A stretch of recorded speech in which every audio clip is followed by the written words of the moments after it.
Hey y'all, it's so good to see you. I'm glad y'all are here. I missed y'all yesterday. Good morning, Fawny and Cindy and Katya. Good to see you. Good to see you. I'm so glad y'all are here. So, yeah, I haven't been doing my intro because, I guess I feel like it's a little disrespectful considering the crime. I don't know. Somebody said something. So I decided not to play the intro, but I want you to know that this started at 9:30 and we're still just looking at the state of Connecticut seal. Good morning, Michael Green Chili Chicken. I like that name. I like green chili chicken too. That stuff is good. I don't know if you've ever had it. I like enchiladas with the green sauce. That's good too. I make some that are real good. A bunch of cheese and shredded chicken, and then the roll, like the burrito rolls, and you roll it all up. Put you some diced green chilies in there and put that green enchilada sauce on it. Throw it in the stove for a few minutes. Good morning, Southern Cats and Allie X. It's good to see y'all. Glad to see y'all here this here day. Waiting for the judge to get off the pot and let's go, I suppose.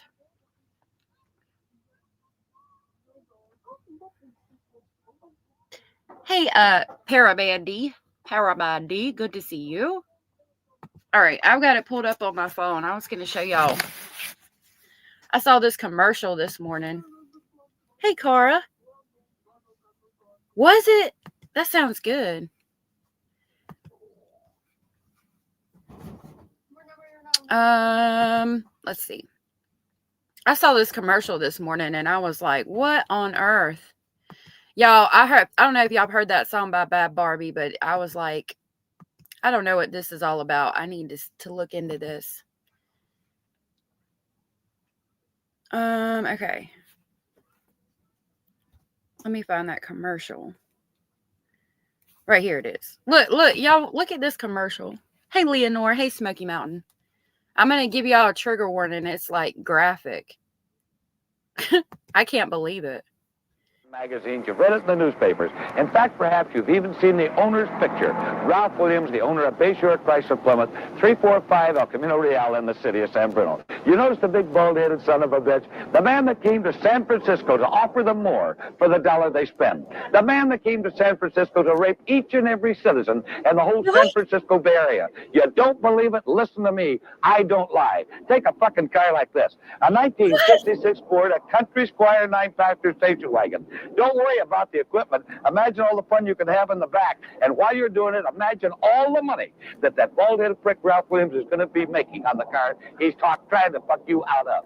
Yes, the man will take every dime out of the San Francisco Bay Area and spend it on prostitutes, booze, and, of course, crap tables in the city of Las Vegas.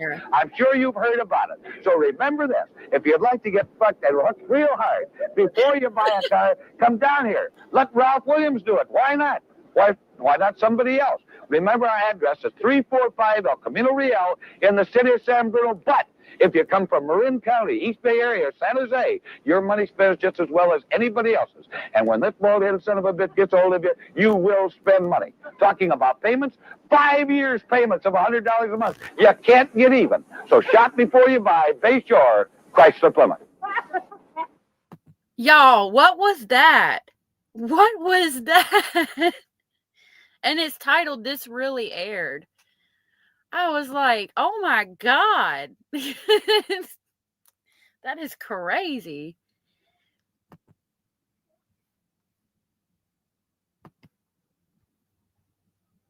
Okay. I don't know what they are doing.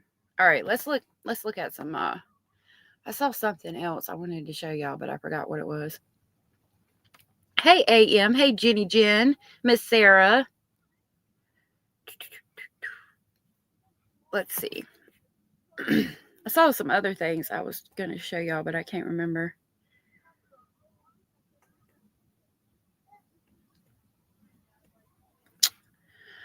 Dang it. I can't remember what it was. Let's look at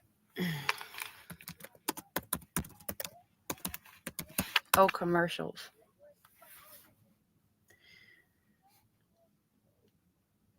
Banned racist Oreo commercial. I'm going to give y'all a trigger warning.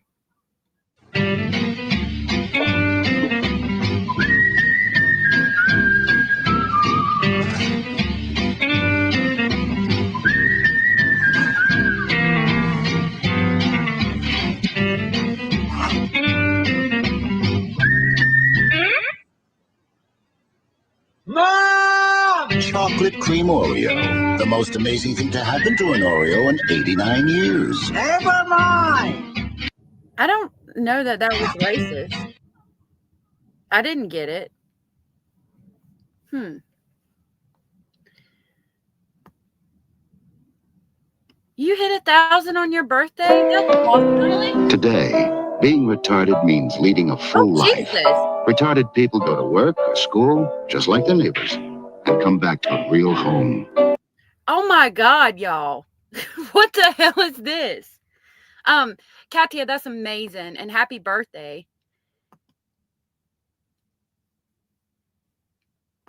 That's crazy. I'm so happy for you. That's awesome. A supervised home, right in the neighborhood, where they belong. Being retarded never stopped anyone from being a good neighbor. What the fuck? This is Bill Cosby. Now that everybody has told you about the dangers of doing drugs, I'd like to tell you about some of the benefits. What? Just imagine yourself unconscious, making a visit to a hospital emergency room, weeks in rehabilitation centers, nights in overcrowded prisons, spending more money than you can afford, ruining your health, Oh my God. hurting your parents, losing your loved ones, and most of all, destroying yourself. And remember what I say about doing drugs. I think you can say no. Katya, is today your birthday? Oh my goodness. No, sweetheart. You did that by yourself. You did that, girl, and the people that follow you. I'm really happy for you, though. That's so amazing. Is it your birthday today? Yes. Oh, I got to play the birthday song for you, girl.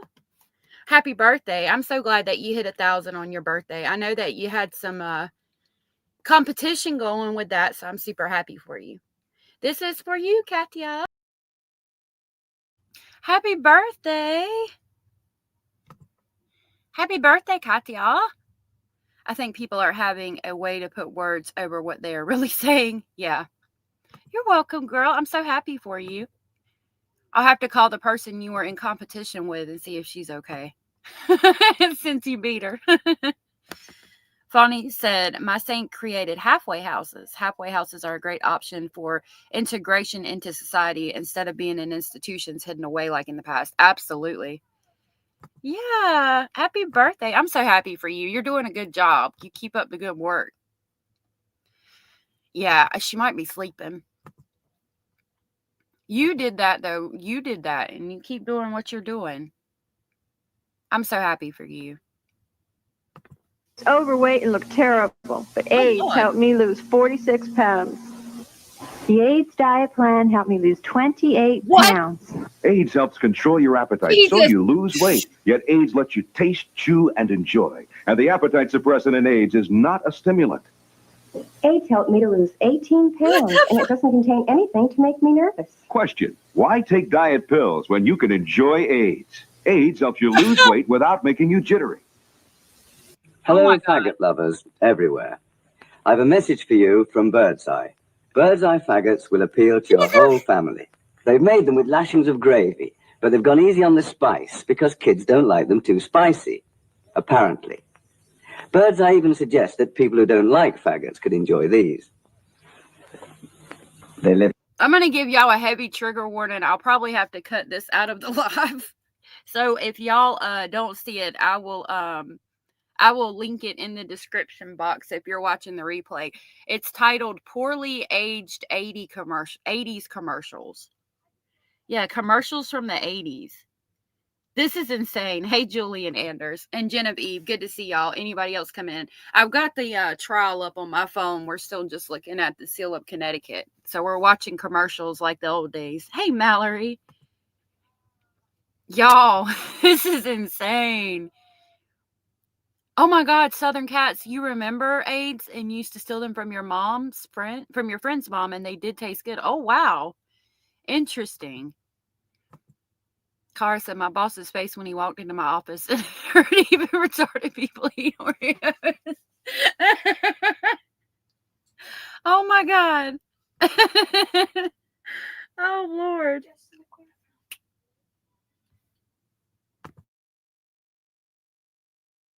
Live in hope.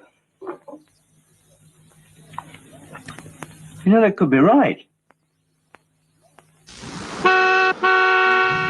Wow, Jay, some guys are sure in a hurry to get to the airport. Guess he doesn't know about Hertz' new instant return. With Hertz, you don't have to rush to return your car. Because now Hertz gives you your receipt right at your car. So you have everything you need to do your expense report. I'll have your receipt right away. It's too bad he didn't know about Hertz instant return.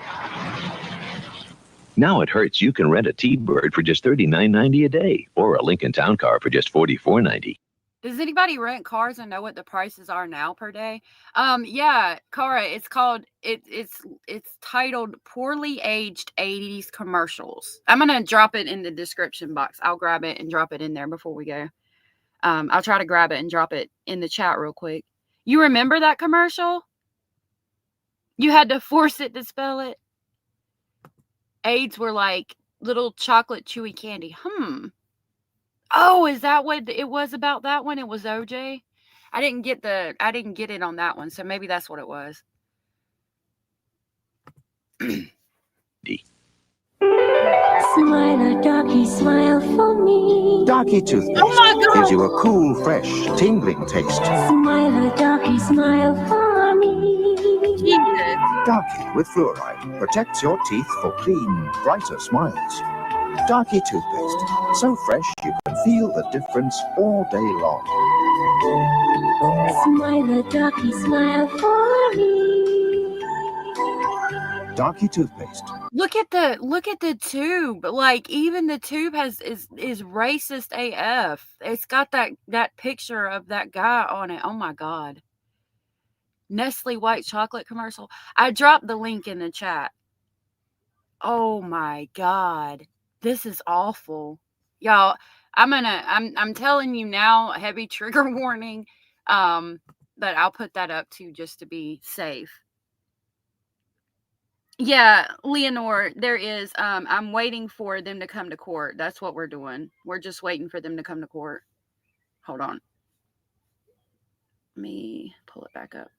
Right now, all they're doing. Okay. Actually, they did just come back to court. So I think that's about enough of that for today anyway. Lord of mercy. Hold on. I said pause. Thank you. Yeah, they just came to court, so it's showing him. Y'all, those are crazy. That is insane. What do we need to do? Let's try it this way.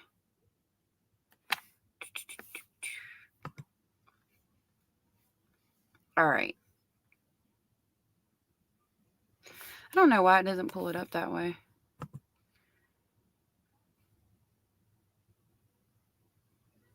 There we go.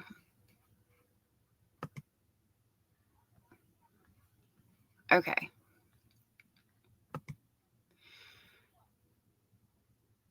Lord have mercy. That is some crazy mess. See, they don't even have volume yet, so they've just started. Alrighty. Y'all, that was insane. I have never in my life seen no mess like that.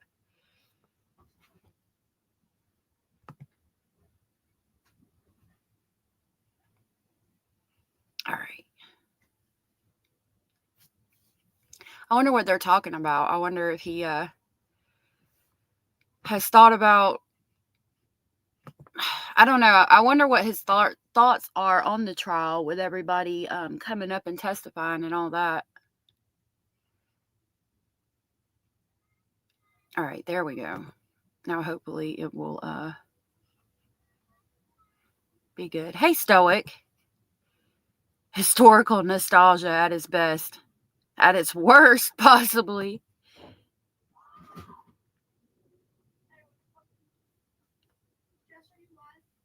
Hold on a minute, y'all.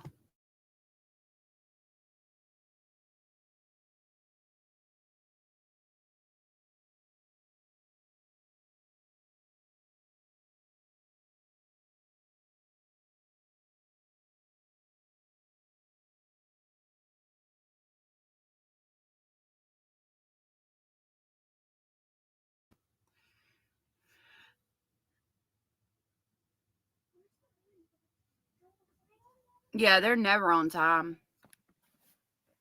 Ever. Like they started at 9:30 and it was supposed to start at 9:30 and it's what 10:16 and they're just now judges and even in the courtroom. Joyous, thank you so very much for gifting 20 memberships. That was so very sweet and supportive of you. Thank you so much. I really appreciate that. Those went to Kat Hodge Podgery, Linda Lee, Melissa Inwillier, Bonbon, the Bethadone Clinic featuring Bethadone, Whitley Burglar's Ghost, Patty A, Heavenly, Ducky, Dory, Rescue Mom, Tater Tot Hot Dish, Lisa Hawkins, Forced Online, Doug Force, Nikki R, Smoky Mountain Mermaid, Lulu, Ryan Hawkins, Hannah UK, Don't Flatter Yourself, and Sweet Melissa. If you were gifted from Joyous Inn, please tell them thank you, and I will grab the crazy train and pick y'all up on the way to Speculation Station.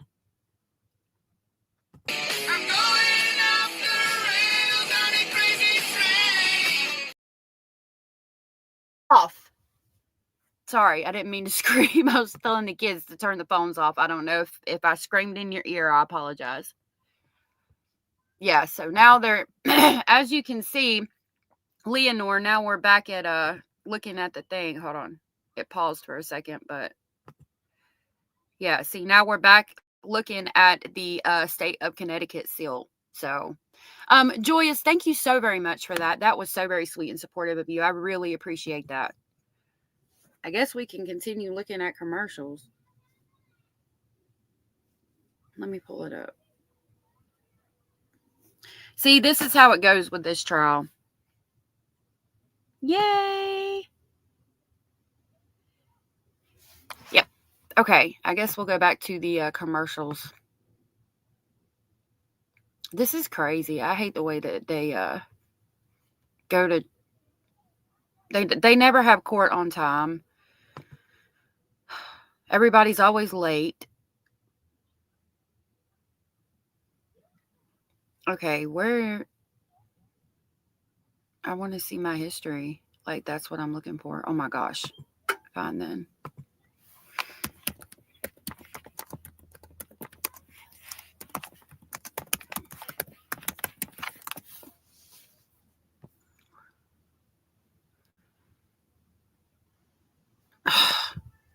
What the sec? Hold on. Oh, of course it's not going to let me grab the link. Lord have mercy. Why is it not? Why is my YouTube acting weird today?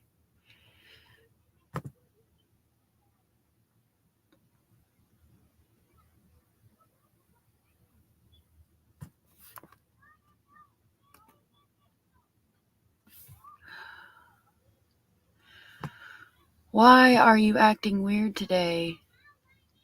Well, I guess we'll just, since it's acting weird, we'll just look at this and talk. I guess it'll be ready when we get ready to go. Hey, Jeepers Creepers.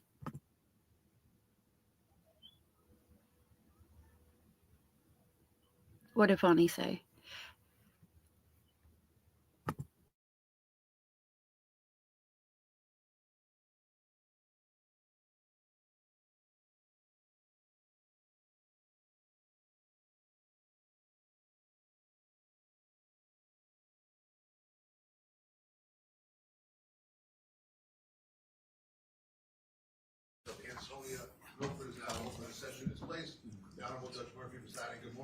Good morning. Good morning. Good morning, everyone. All right, we're back here today to resume the trial of State of Connecticut versus Jose Morales. Well, thank God. Do we have a full jury here? Him is king of anything, and all I need is Jesus. Please have counsel's appearance on the record. Good morning, Your Honor. Howard Stein, Supervisory Assistant State's Attorney for the state. Good morning, Your Honor. Mark Durso, Senior Assistant State's Attorney. Good morning. Good morning, Your Honor. Edward Gavin for Jose Morales, who's seated to my left, Your Honor. All right, very good. Good morning. Counsel, are we ready to proceed this morning? We are, Your Honor. Okay, very good. So I would ask Madam Clerk to please bring in our jury.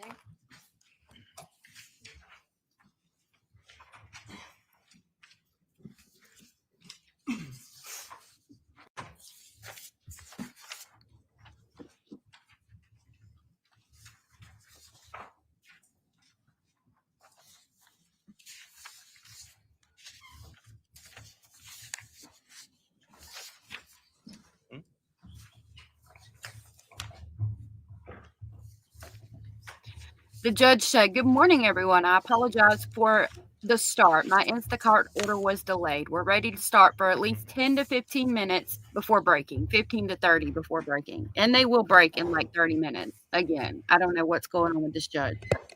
It's ridiculous." Welcome back, ladies and gentlemen. You guys can sit down. Counsel, if you'd please stipulate to the return of all of our jurors Stipulate here. to the presence of the jury, Your Honor. Thank you. Yes, Your Honor. All right, very good. So, ladies and gentlemen, I'll give you some time to get your notebooks ready, assuming you're all set. We are prepared to move forward with evidence again today. Court will direct the state to call its next witness. Thank you, Your Honor. Would call Lieutenant James Froelich, please. Thank you.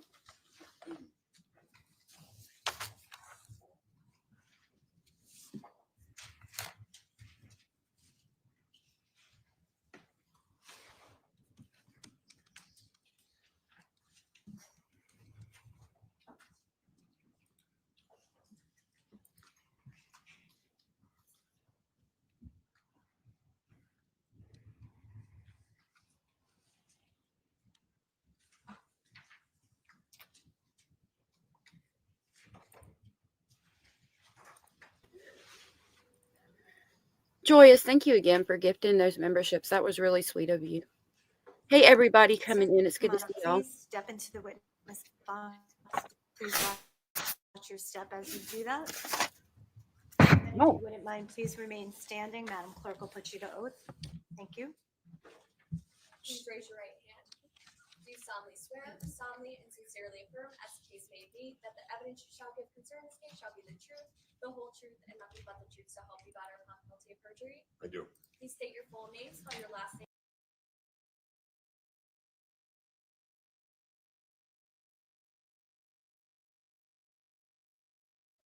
You may be seated. Please hit the thumbs up. Thank you. Yes, the 23rd. Good morning, When Stephanie goes to court. How are you? Good morning. First of all, I'm going to ask you, that microphone in front of you does a poor job amplifying. So if you can kind of pull yourself in and just get as close to it as you're comfortable. And then just remember to keep your voice up so that we can hear your testimony, please. Okay. First of all, can you tell us who are you employed by? The Ansonia Police Department. How long, in what capacity? I'm the lieutenant of the Ansonia Police Department right now. How long have you been a lieutenant, or how long have you been a member of the Ansonia Police Department? I've been employed by the Ansonia Police Department for about 24 years. And can you tell us a little bit about your background, your training and experience? So when I first got hired, I went to the police academy. From there, I did numerous trainings. I did some accident reconstruction. I did some fingerprint analysis. While I was in my patrol years, I became promoted to detective. I did some detective schools, some other specialized training. And then I became the detective sergeant and now currently a lieutenant. All right. When you became sergeant, was that of the Detective Bureau? Yes, sir. And approximately what year was that? Did you become sergeant? I think it was about 2016. And I want to call your attention to the time period, December of 2019. Were you still an Ansonia police officer? Yes, sir. And what was your rank? I was a detective sergeant. And the Detective Bureau of the Ansonia Police Department in December of 2019, can you tell me how many detectives were in the Bureau at that time? We had approximately 5 detectives, but one of them was out injured and one was assigned to a special assignment. Okay. And did the 5 detectives include yourself, or would you have been the 6th? I would be the 6th. All right. And in December of 2019, as the detective sergeant, did you report to somebody? Yes, Lieutenant Williams was I reported to Lieutenant Williams. And what was his title? He was lieutenant Of the Detective Bureau. Detective Bureau. And so was the chain of command detectives to you and then you to Lieutenant Williams? Yes, sir. And do you know, did Lieutenant Williams, were there other lieutenants also in the Ansonia Police Department in December of 2019? Yes. How many others? One other. And did the lieutenants, who did they answer to? Both lieutenants answered to the chief of police. Now, I want to call your attention specifically to December the 2nd of 2019. Do you recall the evening hours of December 2nd, 2019? That was a Monday. Yes, sir. And were you working in the evening hours of Monday, December 2nd, 2019? I was not. I was on my way to a training class that I was going to be starting the next day. Okay. And where was that training supposed to take place? At Mohegan Sun. And where were you? Where were you at approximately between 9 and 10 on Monday evening, December 2nd? I was traveling in that direction. Okay. Which direction? Towards Mohegan Sun for the training. Did you receive some type of a communication from Ansonia PD about an incident that occurred in town? Yes, I received a call from Lieutenant Williams saying that we had a homicide and I need to. Sustained. Based upon not what was told you, that would be hearsay, but based upon what you were told, what, if anything, did you do next? I came back to the police department. And did it take you some time to get back to the police department? Yes. Do you recall the weather conditions that you were driving through to get back to the police department that night? Yeah, it was snowing out that night, so it wasn't good for the roads. And did you ultimately return to the Ansonia Police Department that night? Yes, I did. Do you know approximately what time you arrived? Oh, I don't recall what time. When you arrived at the Ansonia Police Department, what, if anything, happened once you got there? Well, we all came together. We spoke about what was occurring and what we needed to do to go forward. And are you referring to, were you working with some or all of your detectives at that time? Yes, I'm not sure how many were in at that point, but I know the Detective Esposito, Detective Hart, I'm sorry, and Detective Oxox were either there or on their way in. And did there come a point in time where you left 105, I'm sorry, where you left the Ansonia Police Department? Yes. And where did you go? I went to 105 First Avenue in New Haven. And what was at 105 First Avenue in New Haven? We believe that's where Jose Morales lived. And what was the purpose of going to 105 First Avenue?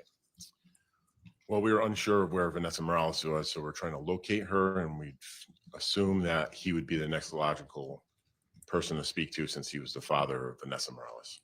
Did you have any other information at that point in time with regard to Jose Morales and his connection to 6.5 Myrtle Avenue?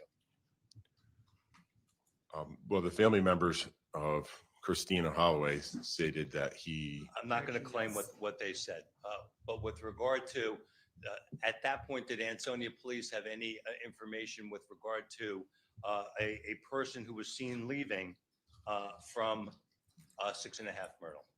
Yes. And what information did they have? We had that Jose Morales had left the property at 6.5 on the 2nd.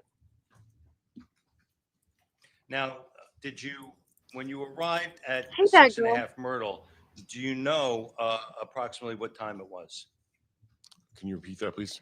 Do you know what time it was when you arrived, I'm sorry, at 105 First Street? It was sometime after 3, maybe 3:45 in the morning. So 3:45 a.m. A.m. And when you arrived at the scene, were you by yourself or were you with other people? There was already some detective already on scene there, and I went with Detective Adcox when we also had some New Haven officers that were also on scene with us. Did you make contact with individuals in the house? Yes, we did. And did there come a point in time where you were able to engage with Jose Morales? Yes. And the person that you engaged with that evening, do you see him sitting here in the courtroom today? Yes, I do. And can you please just point to where you see him seated and tell us what you see him wearing? He's sitting right over there. That he identified the defendant, Your Honor. All right, court will note for the record the witness identified the defendant, Jose Morales. He pointed at him for the record. Thank you. And is that the gentleman that you encountered at 105 First Avenue in the early morning hours of December the 2nd? Well, what would be now December the 3rd of 2019? Yes. Because we're after midnight now, so by the time you got out there, would it have been the following morning now? Yeah, it would be Tuesday the 3rd. So now, did you engage Mr. Morales in conversation prior to leaving 105? We spoke briefly. There was no interview done. It was just a brief conversation we had with him. Did you explain to him why you wanted to talk with him? We explained that we wanted to talk to him. Yes or no answer. Did you explain to him why you wanted to speak with him? We explained to the family. I'm sorry? We explained to the family, and I can't recall if I specifically spoke to Morales directly. All right. So, well, are you saying you did not speak to Mr. Morales while he was in his home at 105? I did speak to him. Okay. And did you explain to him Hi, why Becky, you would at like 80. for him to come back to the Ansonia Police Department? Objection, Your Honor. Now the state is testifying to the witness. Objection to the form of the question. I'll overrule that. You can answer the question. I'll ask you the question again. Did you explain to Mr. Morales why you wanted to speak to him at Yes. the Ansonia Police Department? Yes. And what did you say to him? That we were looking for Vanessa. Now, with regard to, by that point in time, were you aware of the death of Christine Holloway? Yes. Did you tell Mr. Morales at that time that you were aware of the death of Christine Holloway? No. At the time, did you ask Mr. Morales to voluntarily accompany you back to the Ansonia Police Department? Yes, we did. And did he agree to go back to the Ansonia Police Department to talk with you? Yes. And how did there come a point in time that you left 105 First Avenue with Mr. Morales? Yes. And how did you get back to the Ansonia Police Department? Detective Oxox had driven his vehicle. He drives a Dodge Durango with no markings of police. It was an unmarked vehicle. And we asked him to get into the rear of the vehicle, and he got in there, and we drove back. Now, you indicated Detective Adcox drove his vehicle. Is that his personal vehicle, or is that an Ansonia Police Department vehicle? It's a vehicle that he was assigned as being a detective at the Ansonia Police Department. So it's a city police vehicle. It's a city vehicle. Now, when Mr. Morales was brought back to the Ansonia Police Department, first of all, was he in custody at that time? He was not. Was he arrested at that time? He was not. Was he handcuffed? He was not handcuffed. Talking about the ride back from 105 to the Ansonia Police Department, do you recall generally the route that you took? Not really. I wasn't driving, so I was more focused on Jose Morales sitting in the back seat with me. Okay. Did Mr. Morales apparently during the course of the trip, did he know where he was during the course of the trip? During the course of Speculation. Sustained. Did Mr. Morales at any point in time while you were sitting there indicate to you that he recognized where he was? So during the ride, Mr. Morales said multiple times of, referring to Fairhaven, talked about, maybe what direction we should go, giving us pointers on where we are, background on New Haven at all. Okay. So is it fair to say, as you were talking with him in the back of the car, Mr. Morales knew exactly where he was in New Haven at that time? Yes. Your Honor, same objection. Your Honor, it's based upon his answer that he was narrating. Oh, overruled. So with regard to this, did Mr. Morales seem to know where he was? Yes. Did there come a point in time at all that Detective Adcox expressed frustration with regard to driving the car that you guys were in? Yes. And what was the cause of the frustration? We were stopped at a light, and the light seemed to be taking a long period of time, and he was frustrated at the length of time it was taking for it to change to green. And did he express that frustration somehow to the people in the car? Yes. And did Mr. Morales at that point in time offer a solution to Detective Adcox's frustration? Objection, Your Honor. Relevancy. Claim it, Your Honor. Goes to state of mind of Mr. Morales. I'll give you a little bit of leeway here. I'll overrule the objection. Did he offer a solution to Detective Adcox's frustration?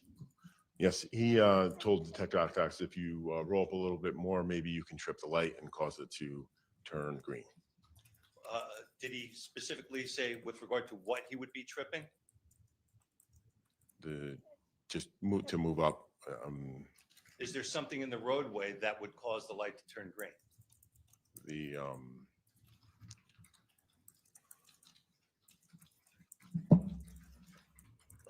Just the tripping of the light, the mechanism that trips the light. I'm sorry? The mechanism that trips the light. Is there sensors or mechanisms in the roadway that trip lights? Yes. Okay. And was that Mr. Morales' solution to Detective Adcox to roll forward to trip the light sensor? Yes. Did Detective Adcox then roll the car forward? Yes. And what happened? The light turned green and we continued on. At some point during the trip, did Mr. Morales say to you anything with regard to your smoking habits? Yes. What did he say to you? So as we were traveling, there was a smell of cigar that came into the air and through our car. He asked me if I smoked cigars. I told him that I didn't, and I thought that the smell that he was smelling was marijuana. And when he brought up this cigar smell and you retorted that it was marijuana, you thought, did Mr. Morales respond to that? He, without me asking him anything, he said he doesn't smoke weed. He's a sober person. Every once in a while, he drinks a Bud Light or Corona. Had you asked him at that point in time anything about his use of substances or alcohol? No. Did there come a point in time where you arrived at the Ansonia Police Department? Yes. So he said he's not doing any kind of substances, didn't smoke weed, no alcohol, but he's known to do PCP. How long approximately, do you know, was the trip from 105 to Ansonia PD? It was approximately 30, 35 minutes it took us to get there. At any point in time, well, withdrawn. When you earlier told us that you engaged Mr. Morales at 105 before leaving, did you tell us that you asked him to accompany you because you wanted to discuss the disappearance of Christine and Vanessa? Objection to the form of the Sustained. Did Mr. Morales know why you were asking him to go to 105? Yes. The two. Question calls for speculation. Overruled. It was discussed earlier. Counsel, this has been asked and answered. I understand. I'm bringing it back for the purpose of. Get to the next question then. Right. Thanks. So at that time, during this trip, did Mr. Morales at any time bring up Vanessa or Christine Holloway? He brought it up very minimally. We didn't talk about it that much. Do you remember any of the other substantive conversations that Mr. Morales brought up in this trip to the Ansonia Police Department? We talked about the car that we was driving in, talked about our cell phones, talked about my rank, some other stuff. I'm sorry. So who brought up the issue of the cell phone? I don't remember. Who brought up the discussion about the car that you were driving in? I think he referred to us as it was a nice car that we were in, and he asked us if it was our personal vehicle. And what you said ring, what did you mean by ring? What was ring like on your finger? I don't I remember. thought you said that he brought up a ring. I don't recall saying a ring. All right, perhaps I misheard you. Now, with regard to your arrival at Ansonia Police Department, I left you with the question about how long it took you to get to the Ansonia Police Department. Yes, 30 to 35 minutes. When you got to the Ansonia Police Department, the car that you arrived in, is there inside parking at the Ansonia Police Department? No. So the car that you arrived in was left outside? Correct. And it was snowing at that time? Correct. And you all went into the Ansonia Police Department? Yes. When you got into the Ansonia Police Department, where did you go? We brought Jose Morales into the interview room. He asked for a bottle of water, which we gave to him, and I think maybe some tissues.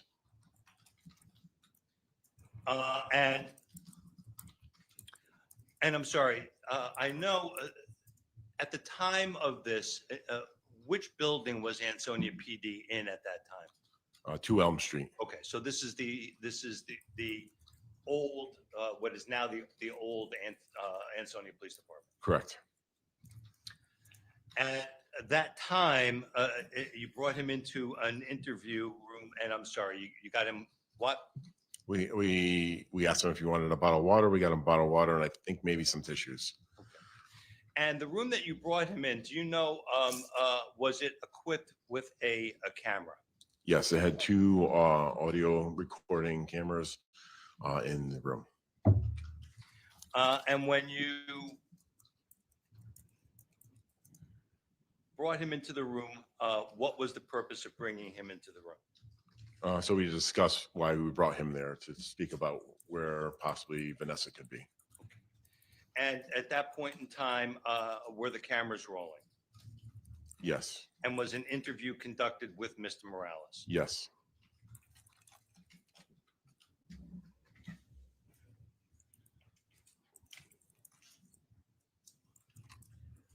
Showing you what has been marked states 170 for identification. Can you tell me whether you generally recognize what this is?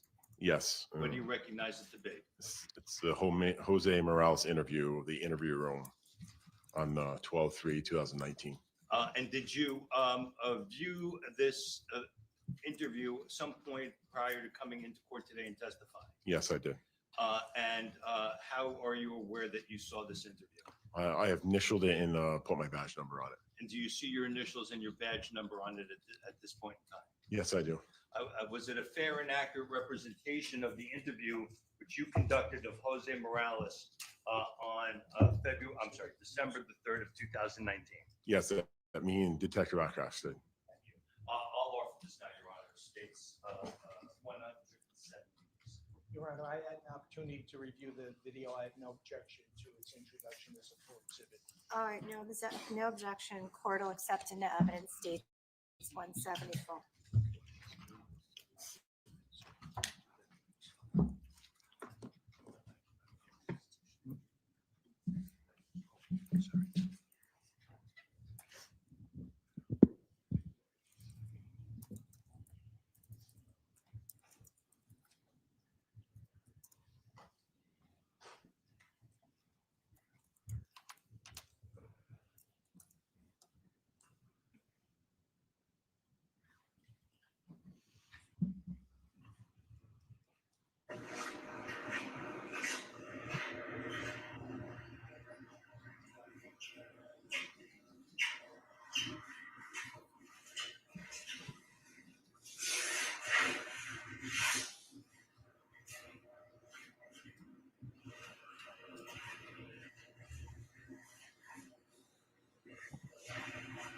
He has lost a lot of weight.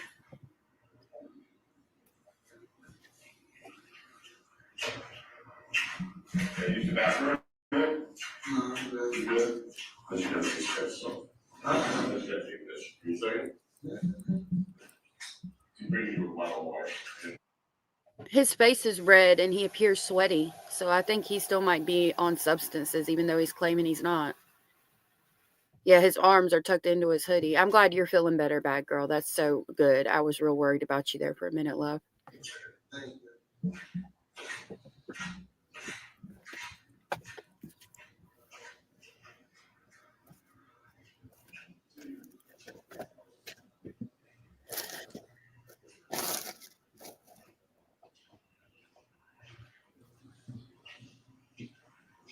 Yeah, Edith, I hope she's feeling better.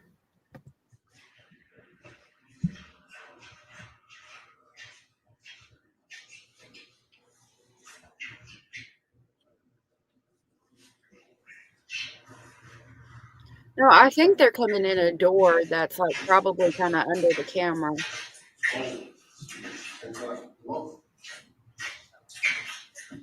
Yeah, it's a mirror. I'm seeing the date December. It's a mirror, but I mean, it's obviously a two-way mirror where they can see into it, and I think that guy's reflecting or something in it. December the 3rd of 2019.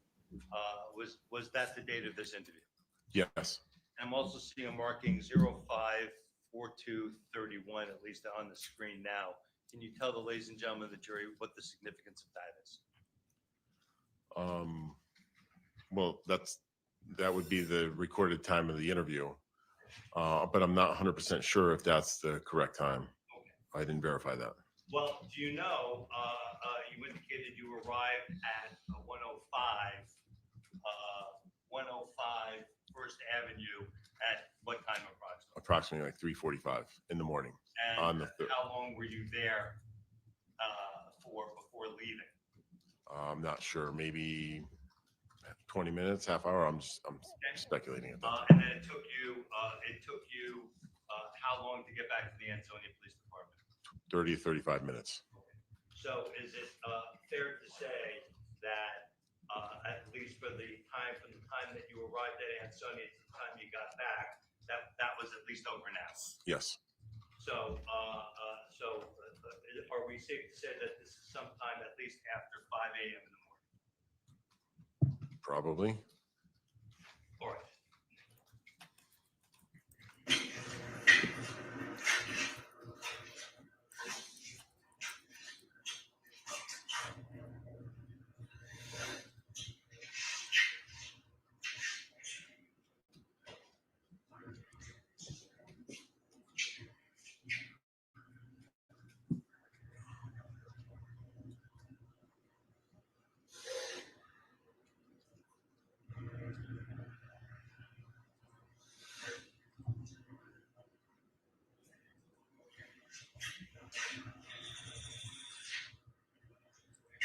Officer. Yes, sir. Can you get me an actor, please?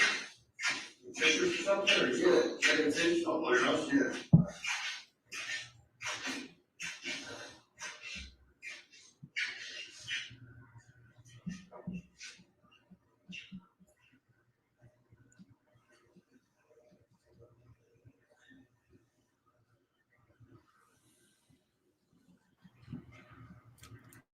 Hey, Cracker Jacks.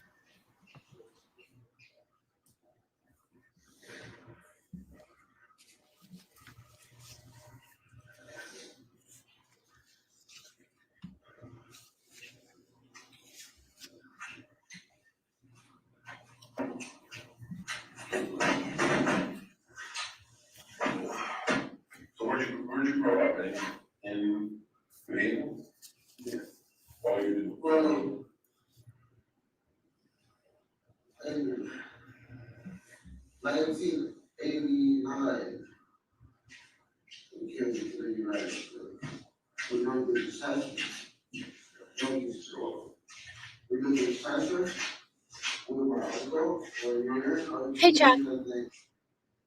Then we moved into radio, and then I grew up there. That's right. So where you from? You live with your own police at first? At first, yeah. My mother and my brother were. How old was your brother when he passed? No. Yeah, he was 33. Really?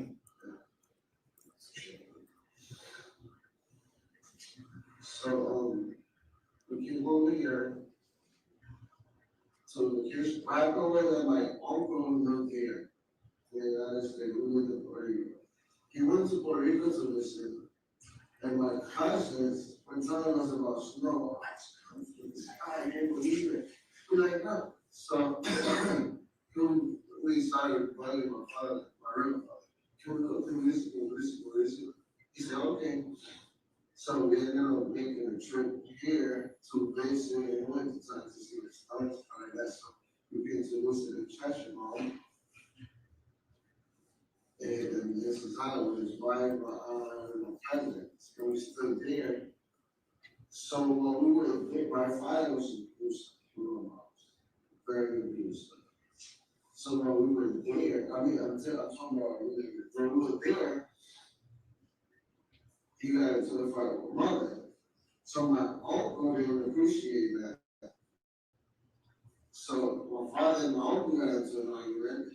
So my father says, take me to the airport, take me to the airport. My uncle shot, take me to the airport. He seems still a little bit inebriated to me. Hey, Indy. My father says right?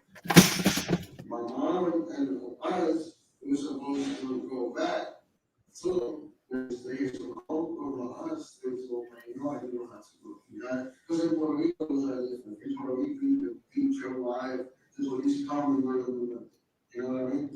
So the police is it's a machismo kind of country, women really don't need that. But that these days, that was back then. Yeah.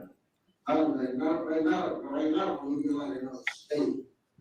You know, it's like right now it's the same, but it's still, it's not as extreme with the road as America. America is 100%, you know, quality. Over there, man gets a good little more stuff. So you can stay here? Yeah, we stay here. And he went back? He went back, stay here, and we never went back. Yeah. We stay here. So we stayed at my uncle's shelter for a while. And then,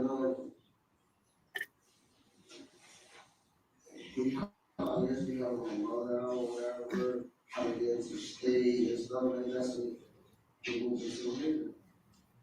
Over here. How you like going on your head? I hate it. Yeah. If we're in the church, my life would stand out. I think.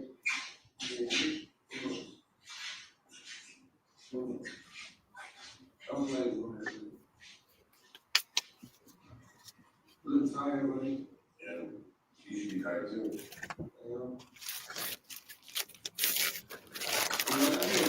You know, because I went to stay where I'm at. You did?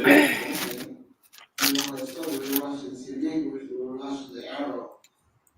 So we were watching the show, and my son said, Mommy, I'm passing out. They have Italian.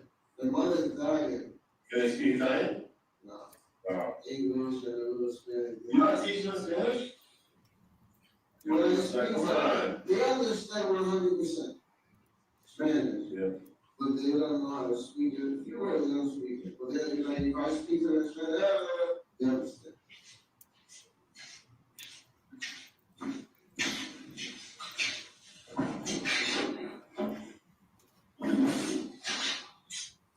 Now, Lieutenant Froelich, can you tell us who is the gentleman that just entered the room? Detective Adcox.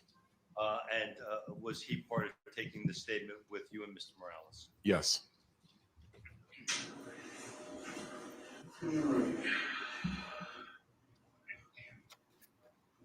Was it which one's name, Morales? Yeah.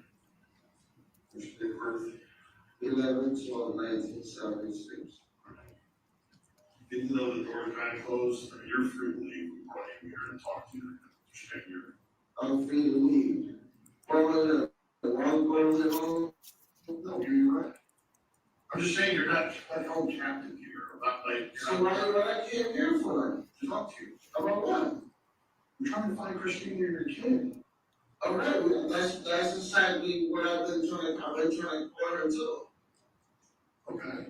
All right. All right. So good. We're on the same page. Okay, good. I'd rather have it that way. When's the last time you talked to her?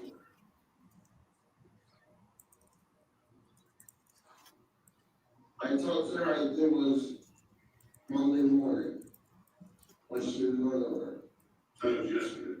Okay. Oh, what time? Early in the morning.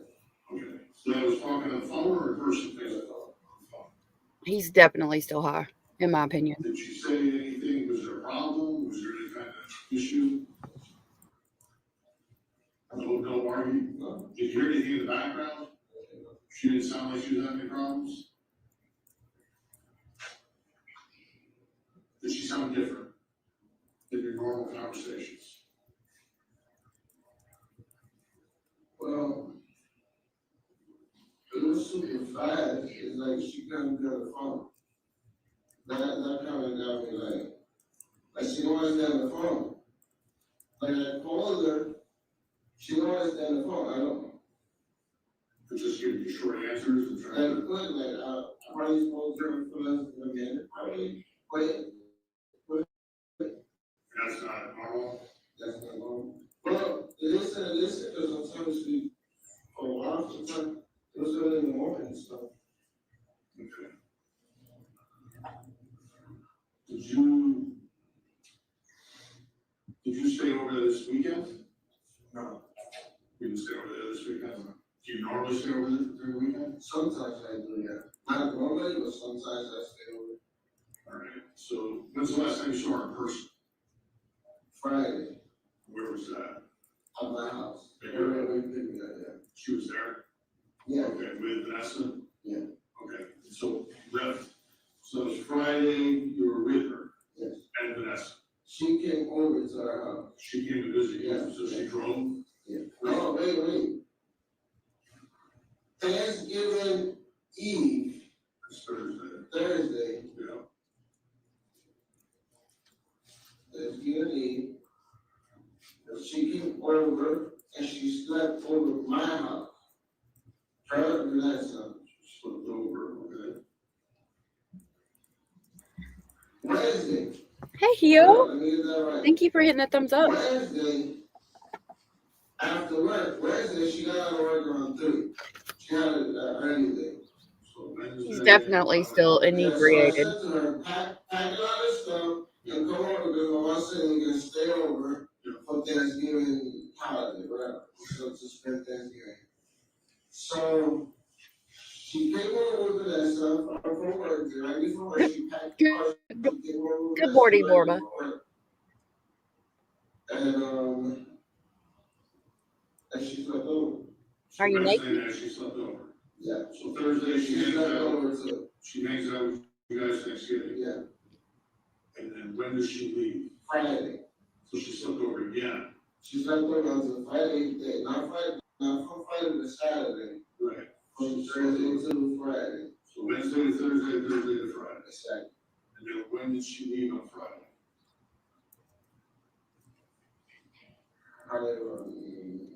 I'm not sure. Somewhere in the afternoon around 6, I think. So at night, evening, like around dinner time? Yeah. All right. Did she leave by herself? It was time. With Vanessa. With Vanessa.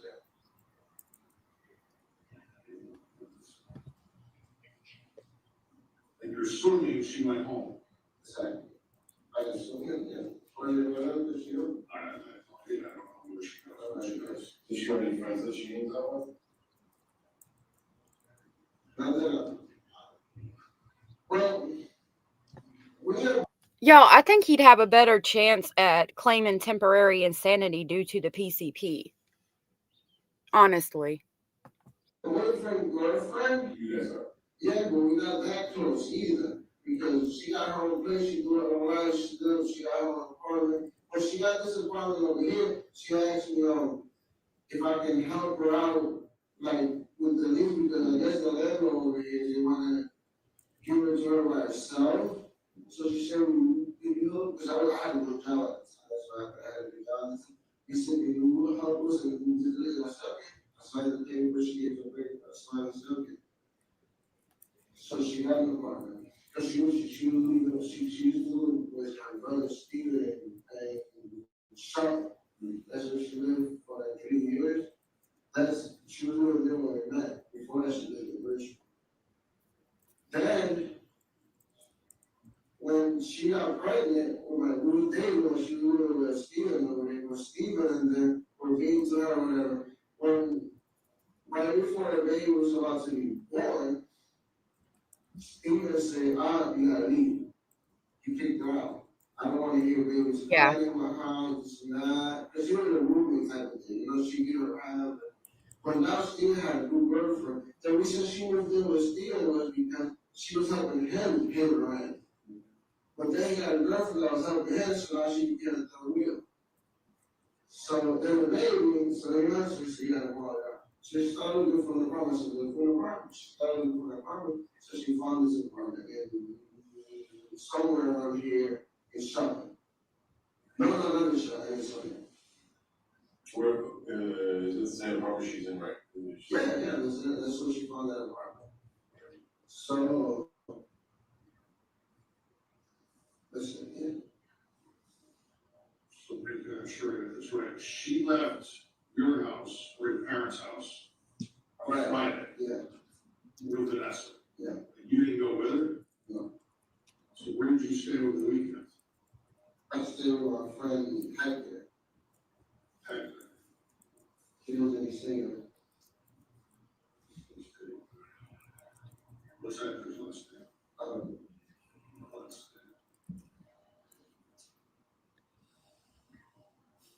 You know where he lives in East Haven?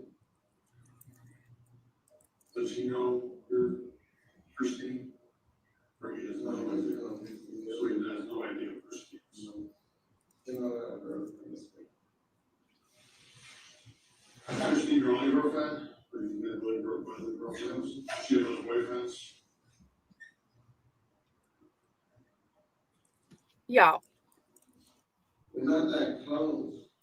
It's like Y'all, I know they asked them when you get questioned, I'm assuming, I've never been questioned, but I'm assuming they say, are you under the influence of any medication? Are you intoxicated? Are you doing any substances? And you can tell he's highly inebriated, be it the alcohol or the PCP.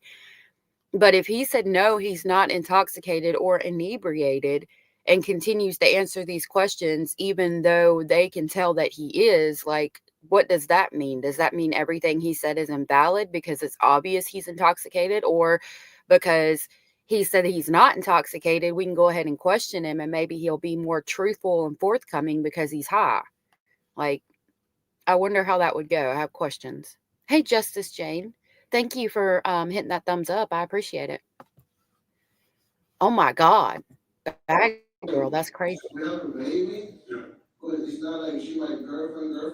You say that even though we're very lady, but we have a baby together. That it happened, so I guess I have a stupid little bit of responsibility by helping her out a little bit. So, so we in love with the baby. So we let her come over and stay over our house and holiday and things like that for the baby. So you do all that for Vanessa? Yeah, it's for It's not for Christine. It's not for Christine, it's for Vanessa. Yes, I do. So your family likes Vanessa? Vanessa, yeah. We really don't like Christine. She said she okay. No, but all right, just saying. You love Vanessa. I mean, do you have any idea where she would be?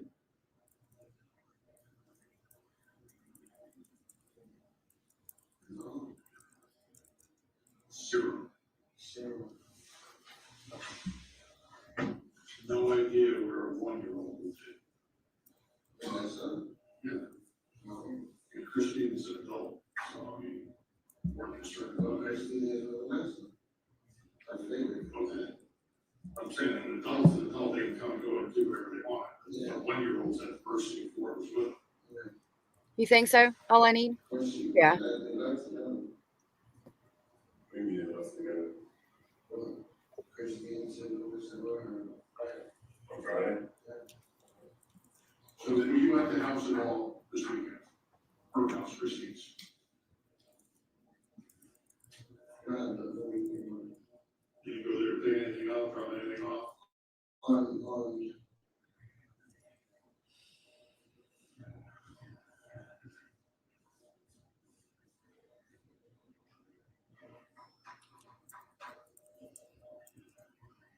Yes, sir. Was it with your cell phone number? So 03 809 2849 281 49. That's the one you have in your pocket. What about that one right there? Is that the one?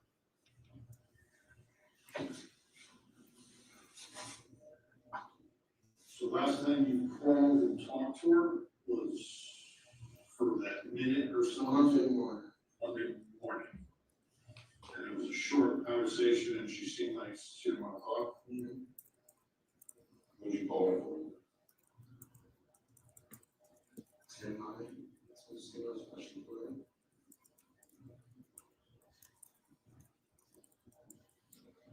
You talked to Vanessa?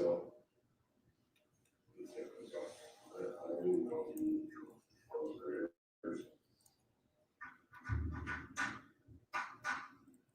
So no idea where we can start trying to find her? You don't know any of her friends?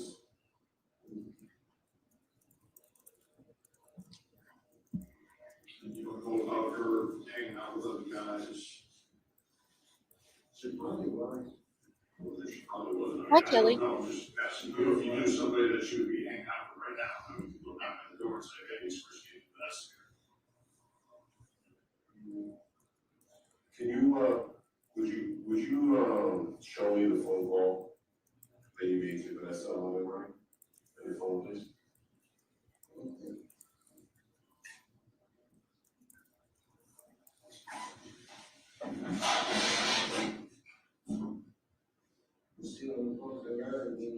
I love you have her, there's a video of her. Yeah.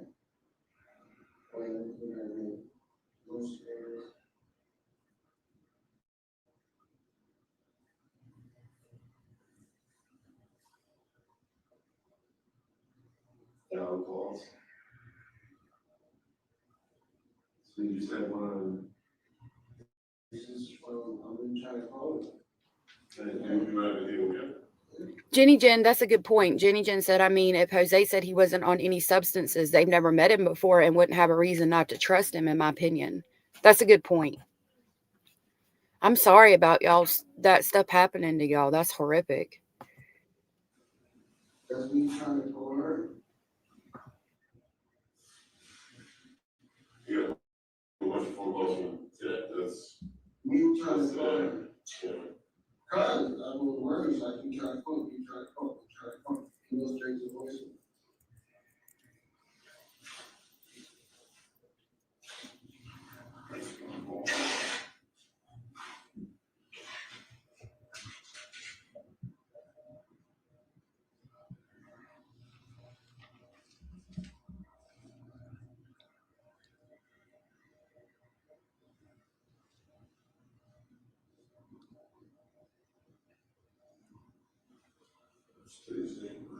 Right now it's the third. GSA is the second.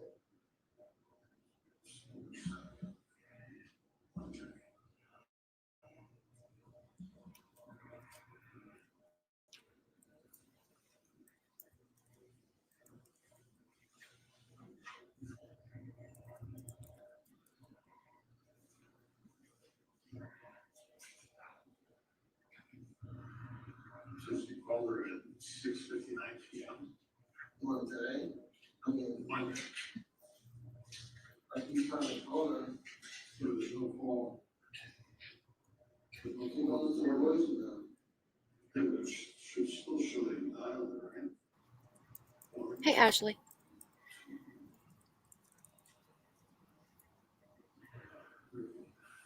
Oh my God. Oh my God.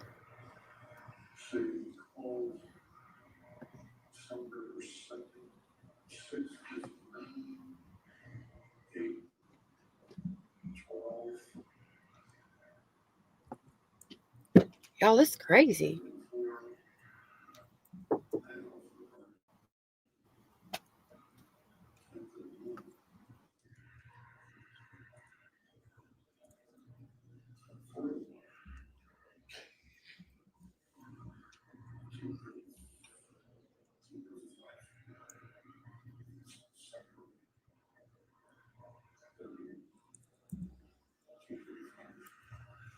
Did you erase stuff?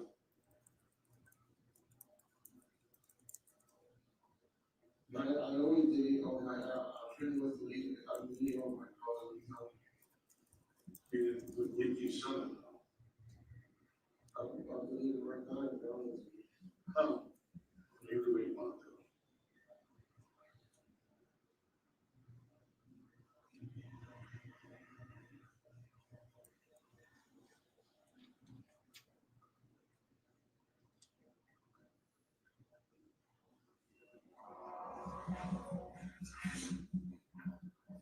What is that?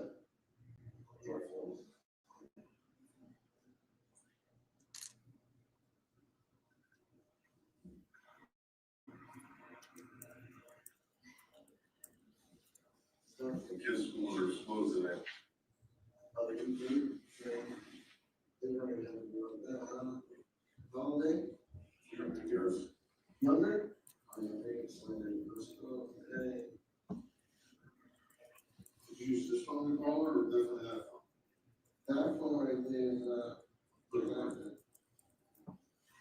Can you take a look at it?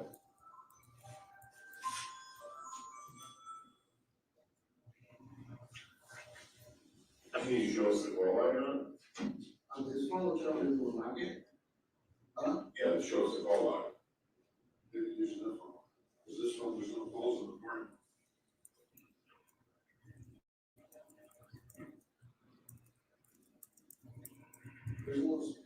What's that down there?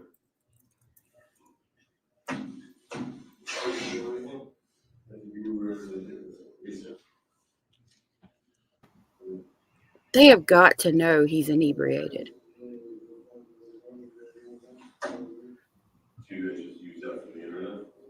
Wow, that is crazy.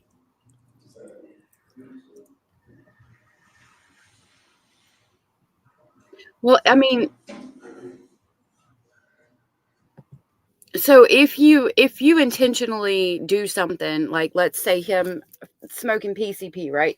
If he has the ability to make himself completely aware that, hey, this is you're about to trip, and even though you're going to see things, it's not real. Like, I mean, back in the day and things I've done, I mean, actually not too long ago, I've done mushrooms and things like that, years ago, but not 10 years ago, probably about 5 or 6 years ago.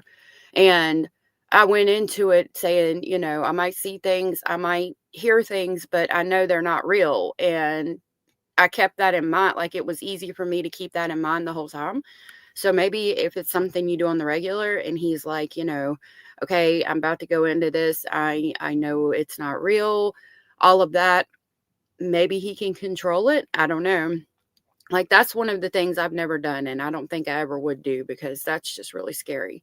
But if he goes into it saying, I'm going to see and hear things that aren't real, and I'm aware of that, then maybe he could control it up to the point that he beat her to death and removed her brain. I mean, I think at that point he had no more control. I don't know. It might. Bad girl. How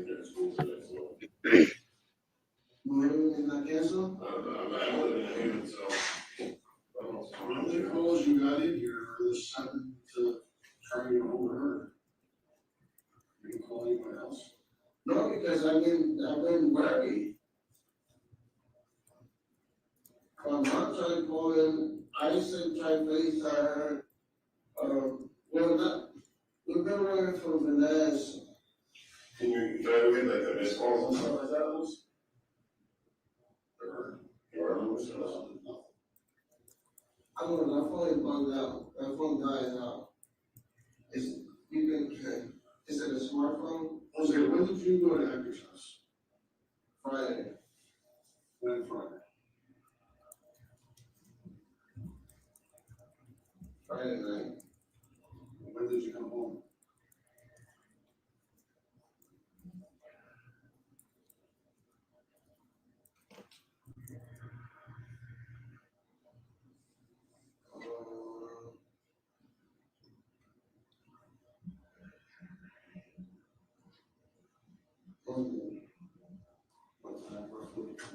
Right.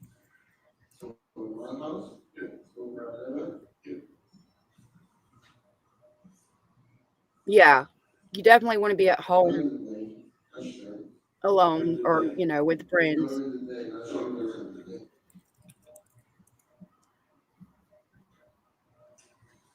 Did you have the cell phone out with you? Does anybody else use that cell phone or do you do it? Like, so if you left the house, would you have that cell phone? If I left my house? Yeah, I don't know. I just find it odd that there's no other phone calls on there. No receive calls, no missed calls. This phone is bugged out. The reason why this phone is bugged out is because you see how we got the bars?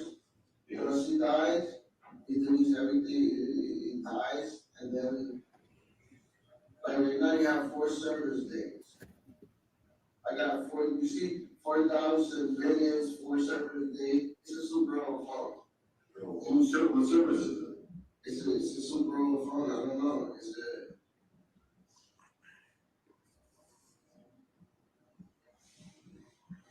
I don't know, who's mobile thing? Oh, did you tell your parents where you went on Friday? Yeah. Where'd you tell them you went? Yeah. Listen. Yeah. Listen what? Your dad said you went to Christine's Friday. Yeah, that's always a good idea too, Ashley. Why would you tell me that? He said that I went to Christine's Friday, that's when he thought I went. Why would you? You said you told him where you went. And if you told him you went to Actor, she got her own car. Right, but why would you tell me that you went to Christine's if you told him where you went? They do. He probably assumed. Wait, you said you told him where you went? I told him my father? Yeah, you just told me you said you told him where you went. I told my father where I went? Yeah, that's what you told me. That's why I said, why did you tell me you went to Christine's if you did? I told my father that I went to Christine. That's what you just told me about 30 seconds ago. I'm not sure. You're missing my words. You wrote that down? So you said that you told your father where you went. And you telling us you went to Texas. Right? Yes, so you told us. I went to Texas.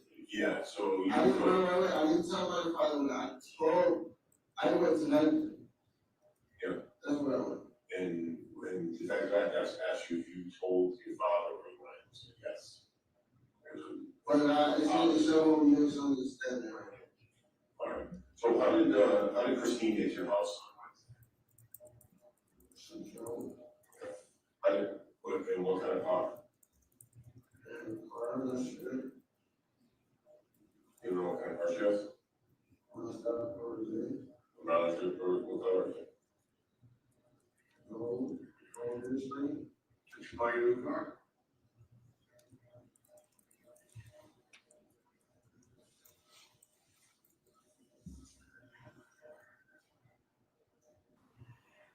Y'all.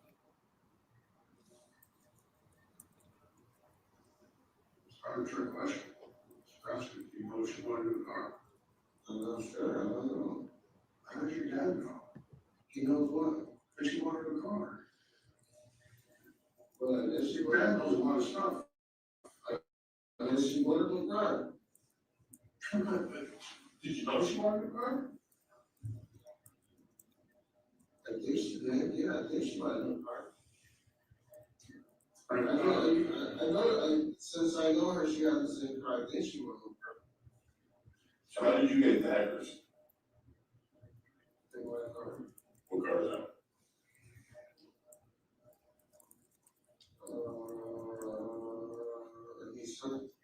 Nissan what? Central. Is it registered to you? So you drove the actors? And that's it.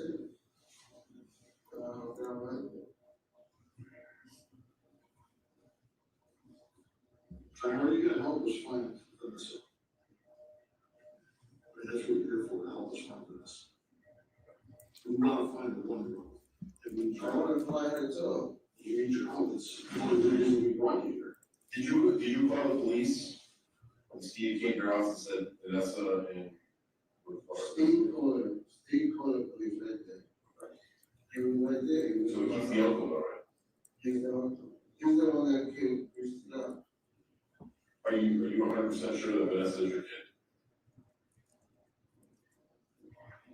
I don't have no DNA test, but I was gonna say, yeah. What's that? I didn't have a DNA test, but I was she might be, yeah.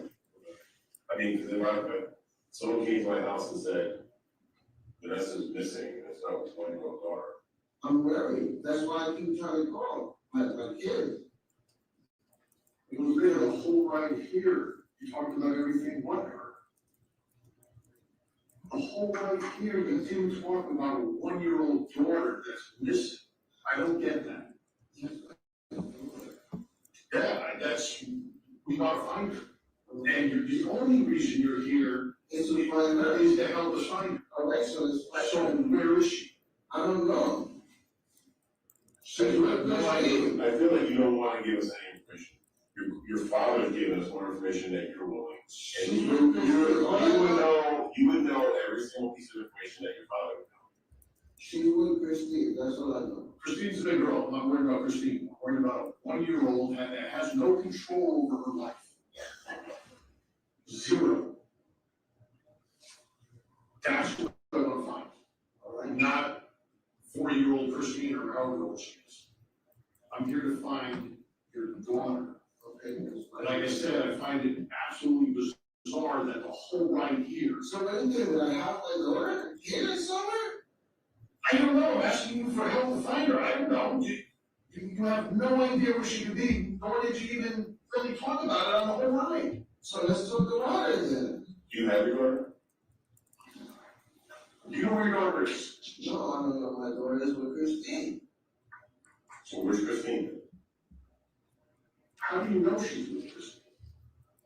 Because last time I saw her, she was with Christine. That's how I know. And that was when? Friday. How do you know she's still with Christine? It's Tuesday. What else can she be? I don't know. That's all we're asking. If we knew that, we wouldn't be here. All right, so let me go home. Let's go. I'm leaving. That's what you want to do. We're here to find your kid. If you don't want us to find your kid? I want you to find my kid. Then help us. So, all right, take me home. Why, is she home and you're going to count her over with us? No, I'm saying, when am I here? That's the answer. That's why I freaked out when I was in my house. We got all these people, all these police, like an army of people coming to my. Did you went to Stephen's house like an army of people? Well, Stephen came here. He came here? Yeah, he came here. We didn't ask for his house. And we're going to a different town. We're not New Haven people, so. We can't go knocking on people's door by ourselves in New Haven and saying, hey, we're the Ansonia police. All right, so I'm leaving. Am I have to work in the right now? Yeah, we're going to give you a ride home. Hold on, let me just, I gotta talk to my supervisor, so just give me 1 second. Okay. All right? I'm just trying to find your daughter. And it just didn't seem like you were all, So I'm talking about what you guys is talking. I'm going with the conversation that I'm having. Stuff doesn't have. We're trying to cry for my daughter, cry for Christine, cry.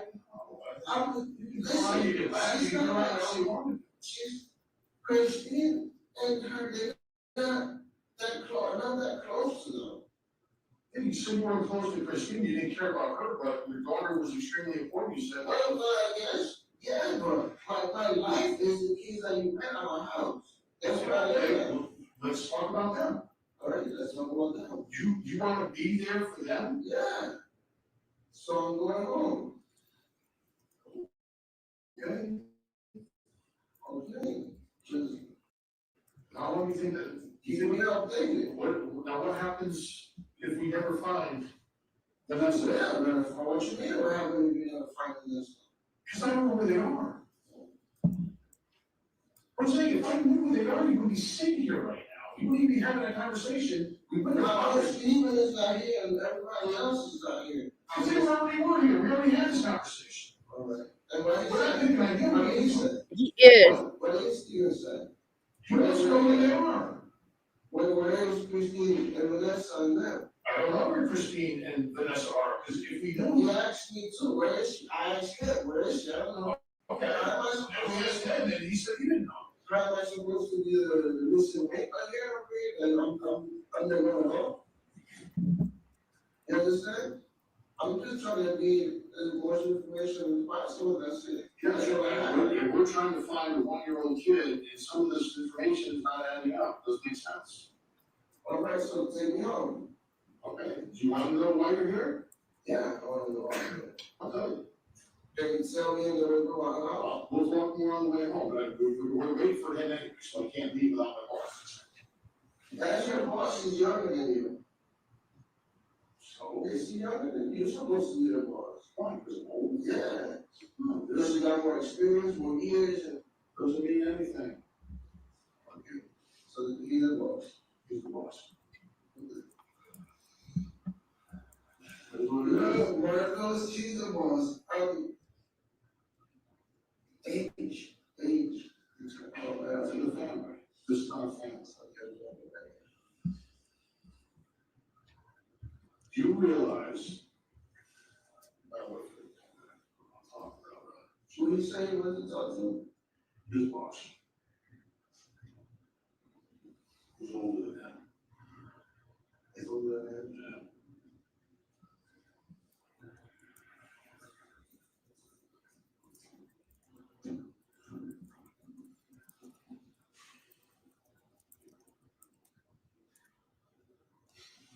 So my kids is worried, my mom is worried, everybody's worried for me now.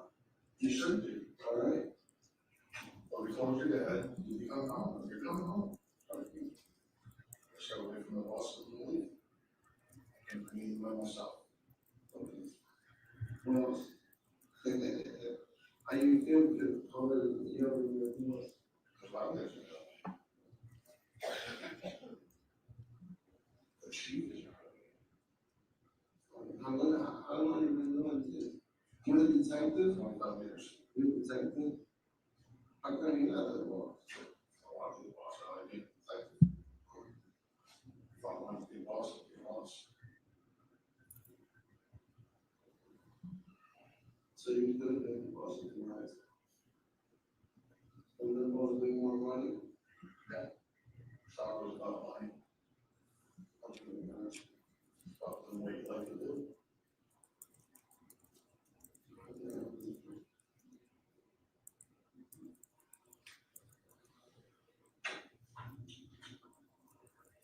You realize that somebody saw you leaving Christine's house today?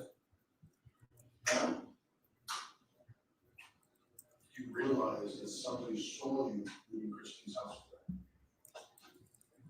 How was that? Something important who? Jose, want to find the kid? Today? Well, not Tuesday, Monday. Listen, we want to find your daughter.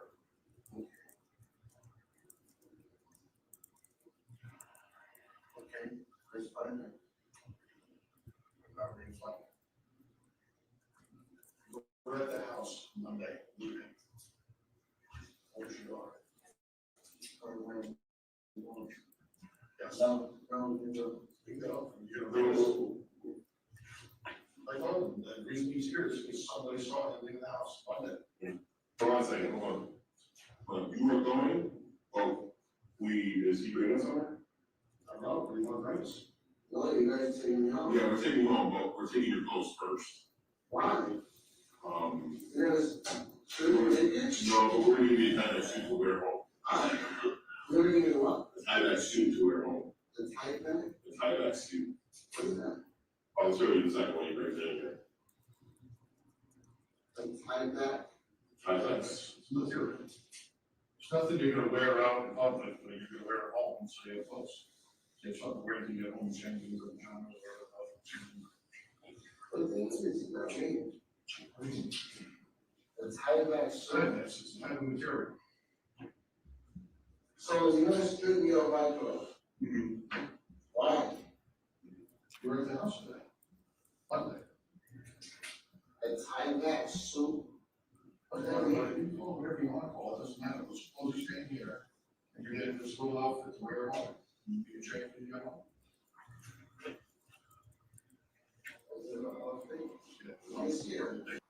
Right now, they are, he's swaying, and they're using the fact that he is inebriated against him because they're like, we're taking your clothes and we're going to give you this really cool tie-back suit to wear home, and it's better than what you have on. Like, obviously, they know he's inebriated, and that right there just told me that they knew, because they're like, you were at the house, we're going to give you different clothes. Like, they're fucking with him. Like saying, we're going to give you something better to wear, and we're going to take your clothes, and we're going to take you home, and it's going to be better than what you have on. And they knew he was fucked up, and it's obvious.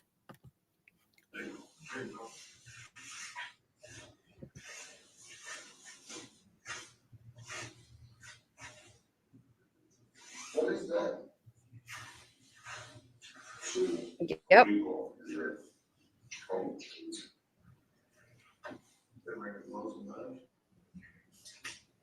Hey, Brad. I thought you said you guys were saying that earlier. There's no pain involved. So why am I gonna put that on? What's going on with it? I don't care. Are you gonna force me to put that on? Why am I gonna put it? This is retarded. Why am I gonna put that? Listen, you know why we want your clothes. You know it. This clothes? Yeah. What is the other clothes that we want? I don't know. Oh, you want this clothes? All right, take it. You're gonna take me home. You're going home. Yes, you're going home. We are taking your clothes and then we're taking the car and we're driving you back all the way home. So hard? And I'm like, all right. All right, wait 1 second. We're getting some bags and some stuff. Oh. This is crazy. So you understood what I told you, right? That somebody saw you leaving the house today? Monday? Yes, you understand that? Why don't you drive me home and I put this clothes, that clothes over there? Because I'd rather do it here, so we don't have to worry about doing it when we're in your house. So I'm free out, I'm gonna work in the snow or freezing? No, when you walk outside with your shoes on, then once you get to the car, we'll take them off.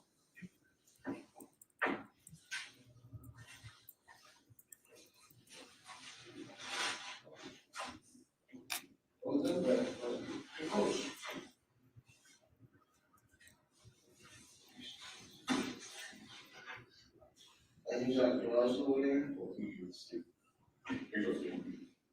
How are you? Fine. How are you? Okay. Well, you didn't put gloves on. Keep things clean.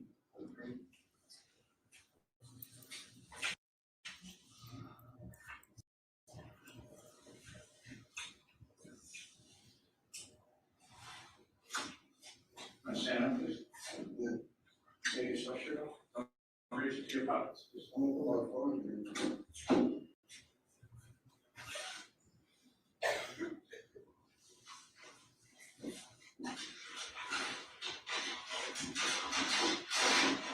You guys serious? I'm taking my clothes.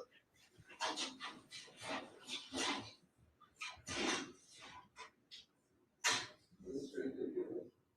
You like totally ignored me when I told you someone saw you in the house, and like I agreed inside. Yeah, put it in there, you're still doing it. I'm still doing it. If somebody lied to you, if somebody saw you.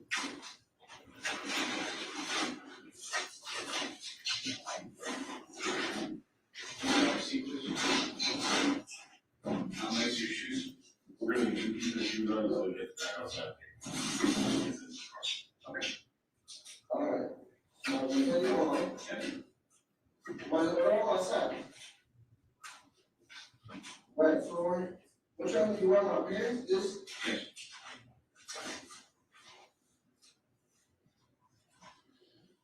You want the underclothes too? Have you keep this one on? Do you have any boxers on underneath those? No. No boxers. And I want to keep you in the, can I keep that one up? I'll need both of those. Huh? I will need both of those. We're going on, just one thing. One thing at a time.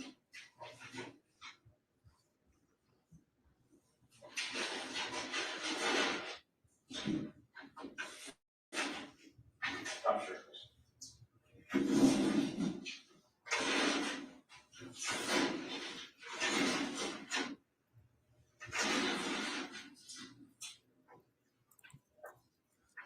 Is your boss?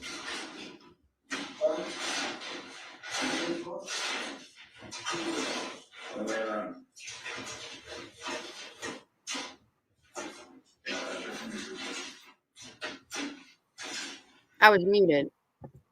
Just talking away. I don't think he can refuse to give them his clothes. I think that he could tell them to get a warrant, but he would have to give him his clothes in the end. Yeah, he did have matter all over him. Remember the lady came in and testified to that?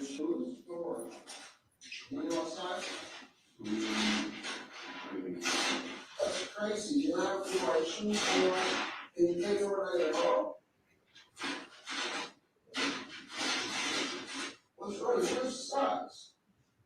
Take your socks off.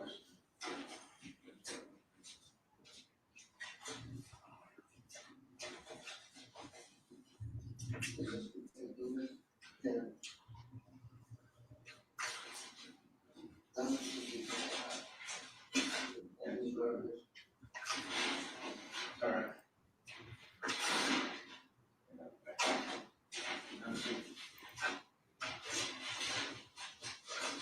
Why do you have tissue between your feet? Oh, because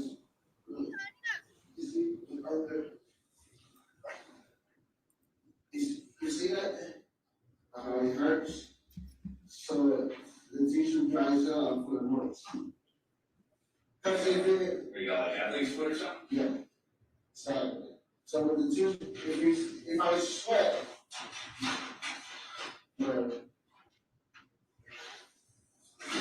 I keep the tissue to keep that dry and wet. I just never heard of that before. Because if I sweat, the cut is bigger, so I'm trying to keep it dry, so I'll put powder, you know? Okay. All right. Can I put my sneakers on?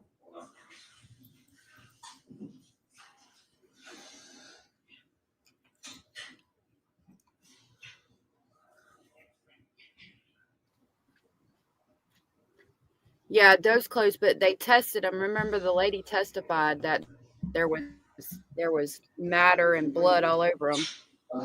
Two kids. I think they had the Kiducation stuff by now too. And what are the sneakers? Then you can put the sneakers maybe over the suit until we get outside.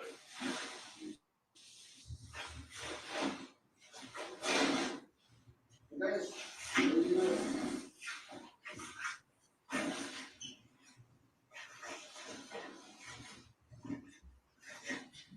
So all that Kiducation stuff that was covered in blood, I think they have that, and that's why they're asking for his clothes. He is so fucked up.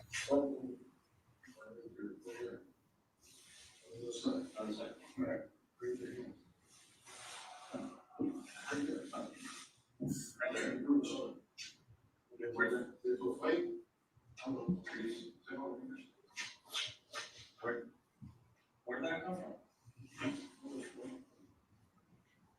I don't know. What about that? Where did that start from?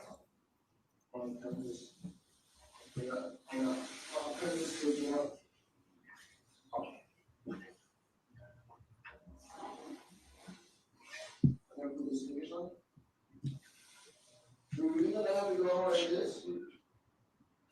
You know, boss?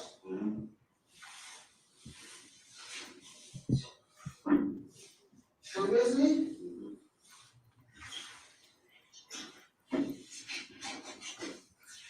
I used to, exactly. We should put on there. Yeah, very well. Can you do this after? Yeah, just work on that back and see what we have. Yeah, it is.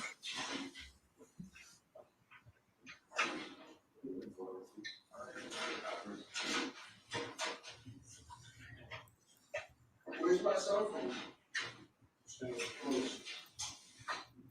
Both phones? Can you do them? Let me see if I can get you later or something. Hang in the back. Don't worry about it. I'm gonna warm up the car first, so once you hang out. Once you come back in here saying, I want to make sure you want. So I want to make sure you want. Right, so that's in here. I want to make sure you want.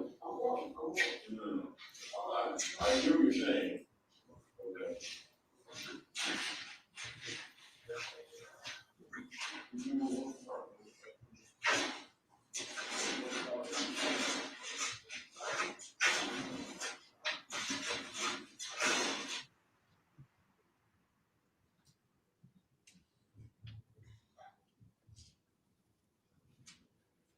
Well, that was interesting.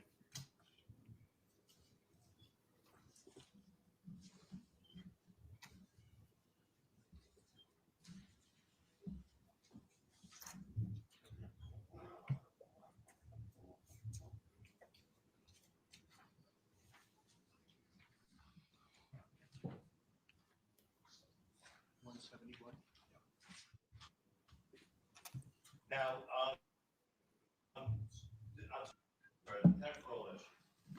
was that the interview that you and Detective Adcox conducted with Mr. Morales in the early morning hours of December the 3rd of 2019? Yes.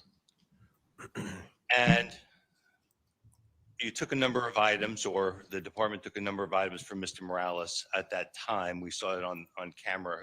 Are you able to recall what those items were? Southern Cats, I don't think that he was, I mean, I don't even think he understood what was going on, much less that he needed a lawyer. You know what I mean? He was high as a kite. We took his sweatshirt. We took his two T-shirts. Yes, very much appreciated, Donnie. Pants. We took his socks, and then later on, before we left the police department at our vehicle, we took his black sneakers. Now, with regard to, he mentioned 2 cell phones. What happened to those cell phones? We also took those too. And with regard to the 2 T-shirts that he was wearing that you seized, do you recall what the size of those T-shirts were? The 2 T-shirts were 2XL. Now, with regard to when you and Mr. Morales and Detective Adcox left the camera, where did you go to? At the end of the interview, after we took all his clothes, we went and tried to find a blanket for him. And then Steve went outside and started the vehicle, and then we brought him out to the vehicle once it was warmed up. Okay. So now in the interview, we saw that he had some sneakers. Did you have replacement footwear available for him at the police department? We did not. And with regard to the sneakers that he was wearing, was it necessary to go back outside into the snow? Yes, it was. To get to the car? Yes. And did you allow him to wear the sneakers out to go back to the car? Yes, we did. And when you got to the car, what, if anything, happened regarding the sneakers?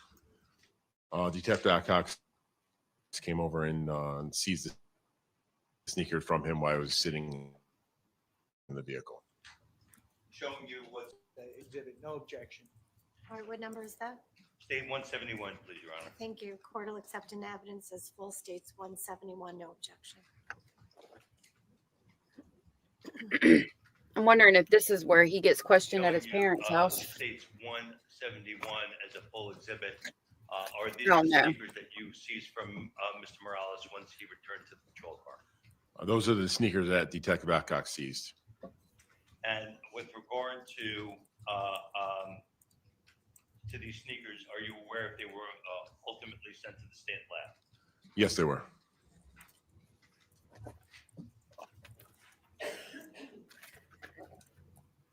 Now, can you tell us the ride back? Withdrawn.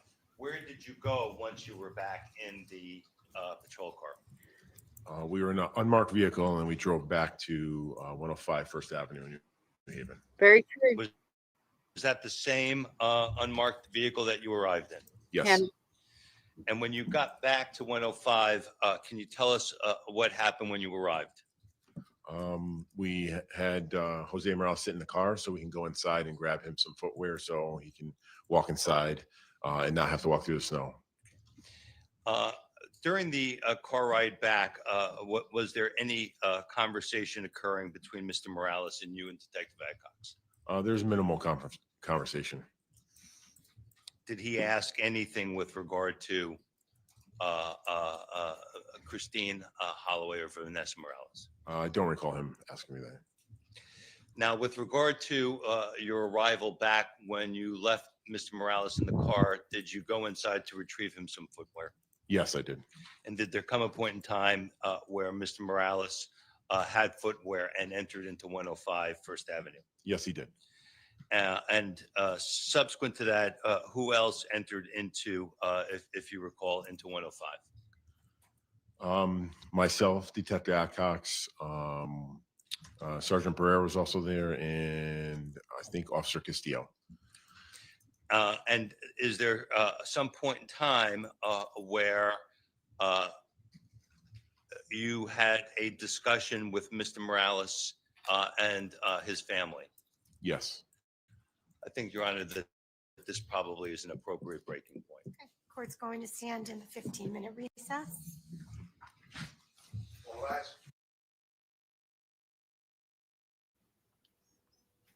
And there's our potty break. All right, let me pull this up on screen. So, I mean, we could tell that he was highly inebriated in that video. I think when we come back to court after she goes and potties, we will see where he got questioned at his parents' house. So let's look at the effects of PCP. Not necessarily through Friday. Let's see if we can find a video on it while we wait for court to come back in session. Because very highly intoxicated.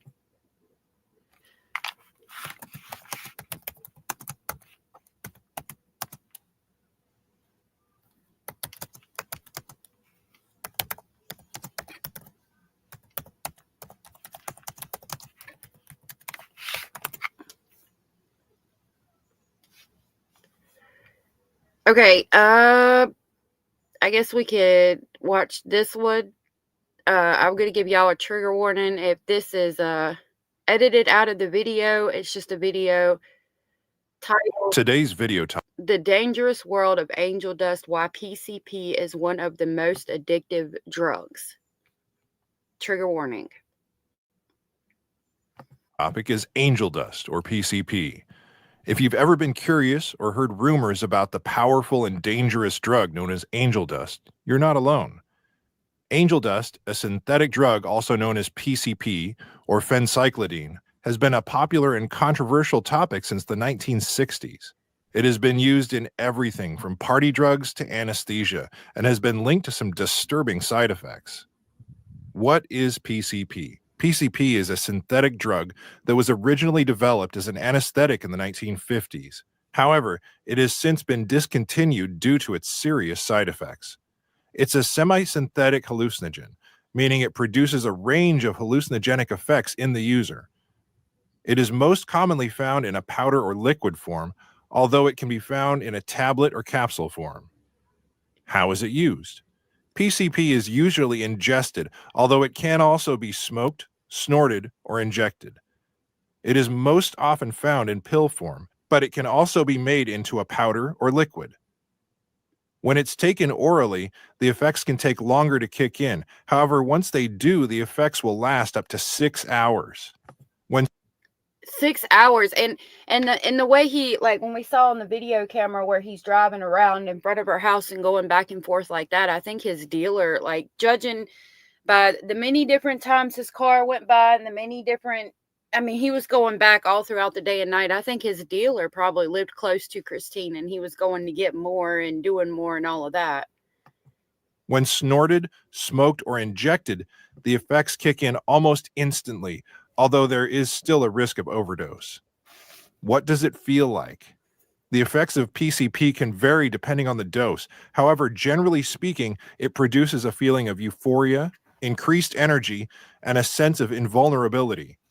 It can also produce hallucinations and delusions, as well as changes in mood and behavior. However, the effects can also be unpredictable and range from mild to intense. In higher doses, it can cause hallucinations, paranoia, aggression, and violent behavior. How long do the effects last? The effects of PCP can last. So yeah, I think he was using quite a bit and the aggression and anger came out in him. Hey Tosh, we're on break from court and we're looking at the effects of PCP. Last anywhere from 6 to 24 hours. In people with high body fat percentages, the effects can sometimes stay over a few days even. This is because it is stored in fat cells in the body. How long? So it probably was lasting a couple of days for him. How long does it stay in the body? The effects of PCP can be detected in urine for up to 4 weeks after use, and in the blood, it can stay for up to 24 hours. Is there a risk of addiction? Yes. There is a risk of addiction with PCP. Over time, users can develop a tolerance to the drug as well as a psychological dependence and withdrawal symptoms when use is stopped. Long-term side effects. The most common long-term side effects of angel dust are speech problems, depression, and psychosis. These symptoms can last for weeks after use and can also develop with regular abuse. Speech problems can include slurred speech and difficulty finding the right words. Depression can range from mild to severe and involve feelings of hopelessness and despair. Psychosis can cause hallucinations, delusions, and erratic behavior. In addition to these long-term side effects, angel dust users are at risk for serious health problems, including heart and lung damage. It is also linked to an increased risk of suicide. These risks increase with higher doses and with frequent use. Withdrawal symptoms of PCP. Withdrawal symptoms associated with angel dust can be intense and potentially dangerous. These symptoms can include anxiety, depression, nausea, muscle spasms. Really, Tosh? I'm so sorry. That's horrible. Yeah, I don't really know much about PCP, so we're kind of learning because I think it plays a big role in this crime, in my opinion. Spasms and tremors, hallucinations, and even seizures. These symptoms can last for weeks or even months and should not be taken lightly. In conclusion, angel dust is a powerful and dangerous drug, and its long-term side effects can be devastating. If you or someone you know is using angel dust, please seek professional help immediately. Thank you for watching our video. Well, so that's tells us a little bit about PCP. Let's look at this one real quick and see what it says.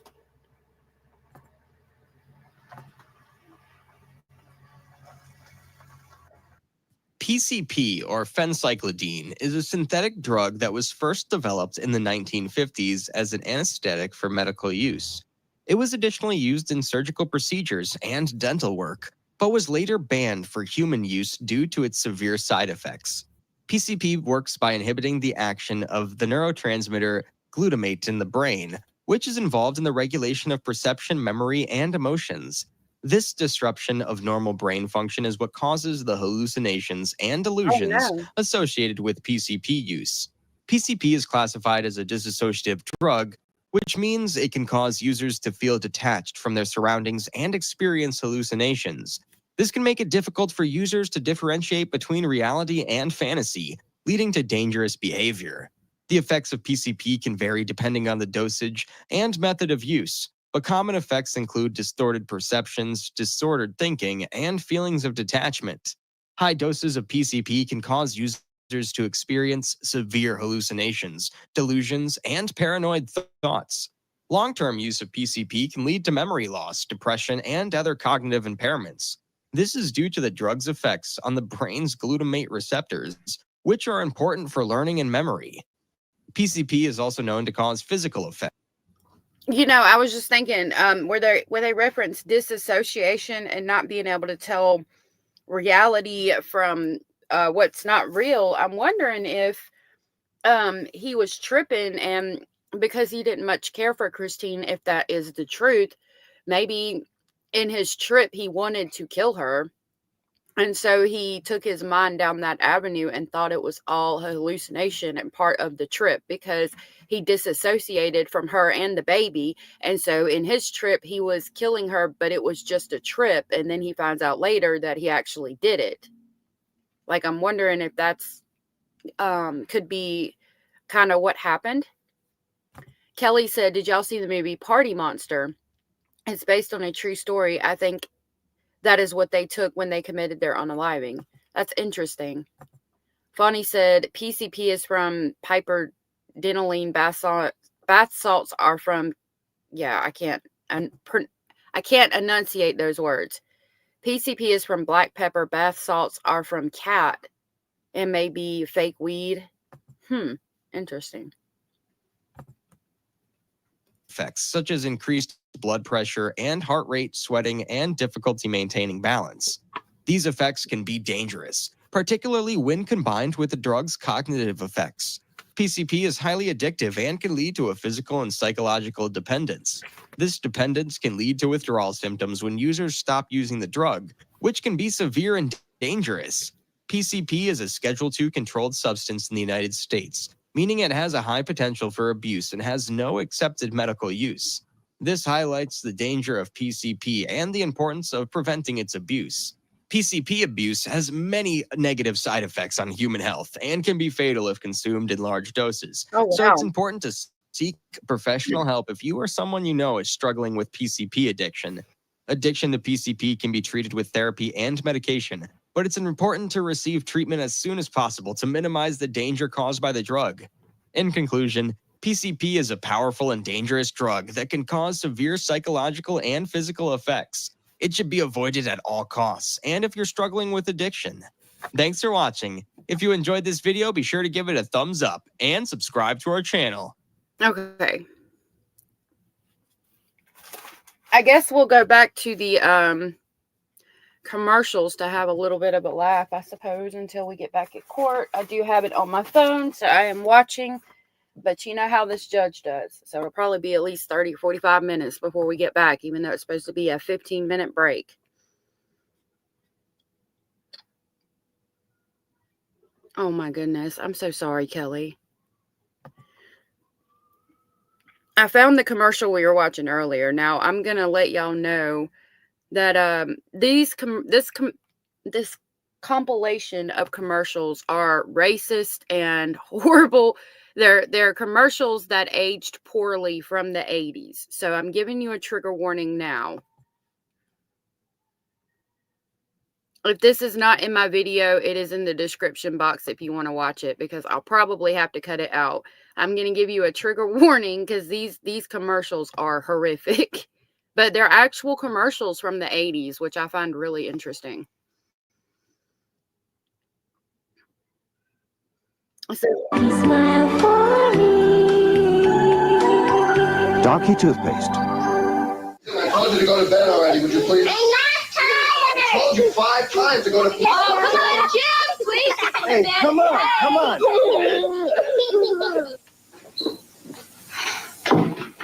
Is this what you had in mind when you asked me to marry you? No. Remember when you first fell in love? There's something more like this in life. Keep it that way. From the Mormons, the Church of Jesus Christ of Latter-day Saints. Have a drink of water. What?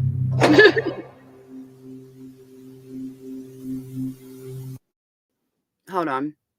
Oh, Lord, it's him. I was trying to just turn it down a little bit. Okay.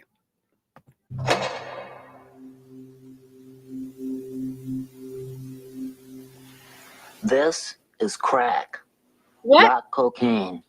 It isn't glamorous or What? cool or kid stuff. It's the most addictive kind of cocaine, and it can kill you. What's really bad is nobody knows how much it takes. So every time you use it, you risk dying. It isn't worth it. Look, everybody wants to be cool, but doing it with crack isn't just wrong. It could be dead wrong.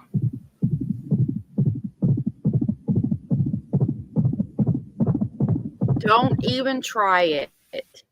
The thrill can kill.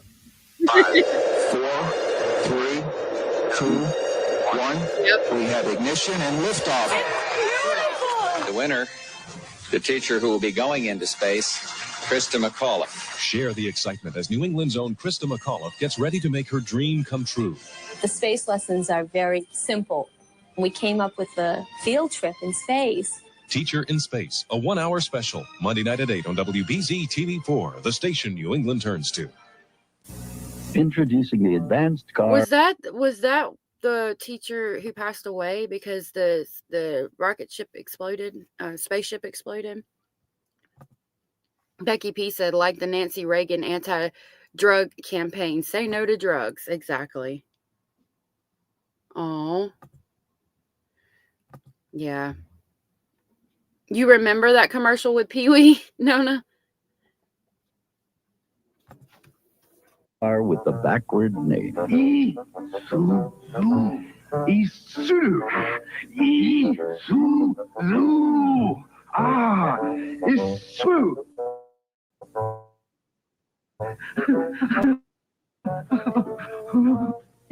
Mommy, go.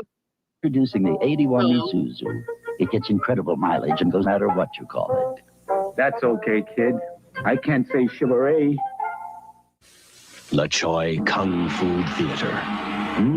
La Choy for dinner? Yes, America's favorite brand of Oriental food. Mine too. Oh, boy. Yes, haha. Good. Intruders? Not while I'm eating La Choy. Whoa. By the way, I invited the neighbors to dinner. Then cook more La Choy. I think they've worked up an appetite. La Choy. I don't understand what was so bad about that one. Have you guys ever had the La Choy, like the 2 cans that are like this, and it'll have like the chicken on top and then the noodles and stuff in the bottom? I've had it before. I grew up in the 90s, so I remember some of it, but not all of it. Correct. Oh, nice. Well, music lovers, when you've made as many comebacks as Gary Glitter, isn't it nice to know you can always come back to the great taste of Heinz lentil soup? Not off. Heinz soup. It's the taste people hunger for.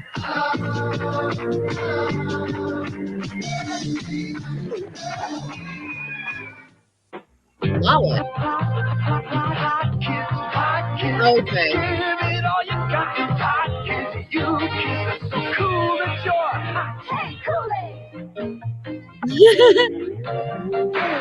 You forgot the picture. Oh, no. I knew it was going to be him busting through the wall going, oh, yeah. for hot kids, hot kids like you. Kool-Aid is for hot kids like you. You've got your Okay. sunrise. You caught a prize. So I guess that one was bad because we're calling the kids hot. He was a predator, Gary Glitter? Really? Oh my God. I've never even heard of Gary Glitter. You're meeting your Johnson. Party nights, summer whites. You, your friends, and your Johnson. Rooster tails, water trails. You, your kids, and your Johnson. Oh no. Saturday nights, distant lights. You, your girl, and your Johnson. Oh no. Please put the Johnson away, sir. You and your Johnson, a way of life for over 50 years. Put your Johnson away. Ew. Reach out and touch someone. Oh no. Reach out, call up and just say hi. Reach out and touch someone. Wherever you are, you're never too far. They're waiting to share your day. Reach out and touch someone. Reach out and touch someone far away. Give them a call. Do y'all remember that bell symbol? It used to be on the phone books and things that you would find outside on your porch or down by your mailbox. They're still not back in court. You know, of course, they wouldn't be. She's going to come back and say, oh, it's time to go to lunch. I have come many miles from inscrutable Orient to tell you our chicken McNugget Shanghai. Oh. You get 3 chopsticks with every 9 or 20 piece pack. Perfect for whole family. Also get 3 different Oriental sauces: satay, black bean, and Shanghai sweet and sour with every pack. And as Confucius says, it's always a good time for the great taste of McDonald's. That was crazy. Oh no, here we go with this one. Yeah, stereotyping. John Wayne Gacy was a clown.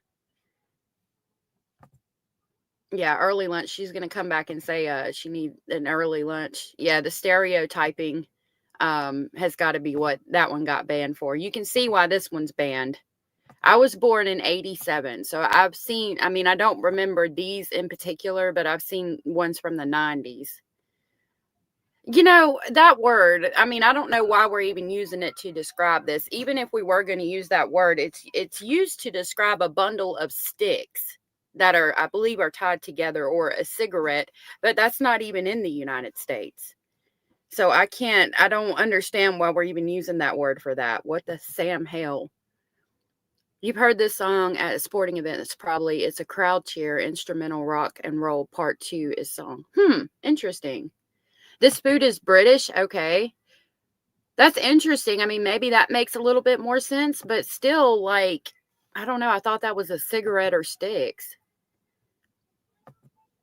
1 or 2. Mum, do I like mushrooms? Elbows. Billy! Really British. Ken? I'm the only one who's got it. Billy! Look, Katie, a big 8. Hey, my faggot! Those are big 8. Billy, you've got 5 seconds. Mum, this one looks like Uncle Roy. Get on with your meal. Mr. Brain's Faggots. A great meal all round. I was a kid. I loved to wear bandages just to get attention. But now I use Band-Aid brand clear from Johnson & Johnson. It's the bandage with the see-through strip, so people hardly notice I'm wearing a bandage at all, which is nice, because now that I'm grown up, I want people to notice me, not my bandage. Only Johnson & Johnson makes Band-Aid brand clear. Clearly the... What? I don't even understand what was so bad about that one. best-looking bandage ever. Help us help retarded children. Look God. for Johnson & Johnson coupons in Sunday's paper. There it is. There it is. Jesus. Oh, now we get the warning signs of satanic behavior. Yeah, that actress did look like Kristen Stewart, didn't she? Yes, his name was Pogo. Yep, Michael. Signs of satanic behavior may be apparent, Lord. such as a sudden, bitterly antagonistic attitude towards family and religion. listening exclusively to heavy metal rock music, almost to the point of addiction. When one or more of Y'all, you could be addicted to Ozzy. We got Slayer on the wall. Oh my goodness. This is horrendous. these warning signs are evident, you should look further for ritual items such as a pentagram or other satanic symbols, black or red robes, a decorative dagger or knife, a chalice or goblet, black candles, a personal diary with a black cover, which is called a Book of Shadows, and copies of publications such as the Satanic Bible and the Satanic Rituals, and possibly a small makeshift altar. If you discover items such as these, experts advise you contact your local law enforcement agency at once. As a past Olympic champion, What was the police department going to do about your child listening to heavy metal? I mean, yeah, it was the satanic panic, but Lord have mercy. I mean, I guess we saw what the law does in the Memphis 3. Goodness gracious. Now we're going to talk about Bruce Jenner. I keep myself in top physical condition. And as a professional race car driver, I keep my car in top condition too. That's why I support Smog Check, California's vehicle inspection program. By the year 1987, it's estimated that Smog Check will help reduce the amount of auto pollution in the air by as much as 25%. That'll help us all breathe a lot easier. And when your car is producing less pollution, it's probably getting better gas mileage and performing better. Oh, wow. The average cost of a Smog Check inspection is only $20. If your vehicle does need repair and the smog equipment has not been tampered with, you will not be required to spend more than $50 on repairs. Call this toll-free number for more information about Smog Check. Be good to yourself and to your car. Lord.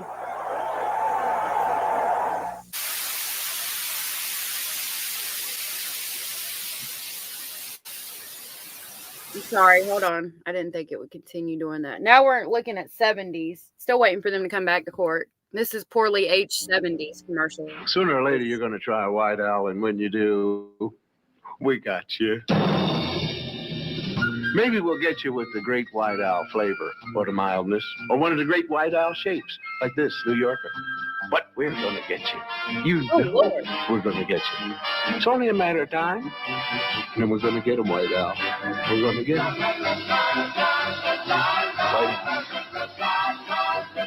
We're going to get you. What? Gee, Dad, you look terrific. Thank you. Weight loss clinic. You know, honey, it's really nice coming home to a slender wife again. Oh my God. Thank you, Weight Loss Clinic. Oh my God.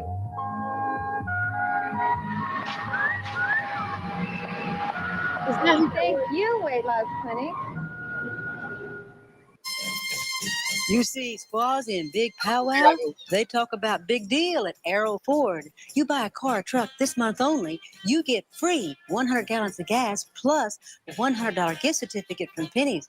Buy lots of beads, or you can apply to purchase. You want to know how? Come with me to my teepee. Oh my God. Ma'am. Just follow Arrow. If you're the type of girl that doesn't like being noticed, please don't wear our sexy legs pantyhose. Hello, sexy legs.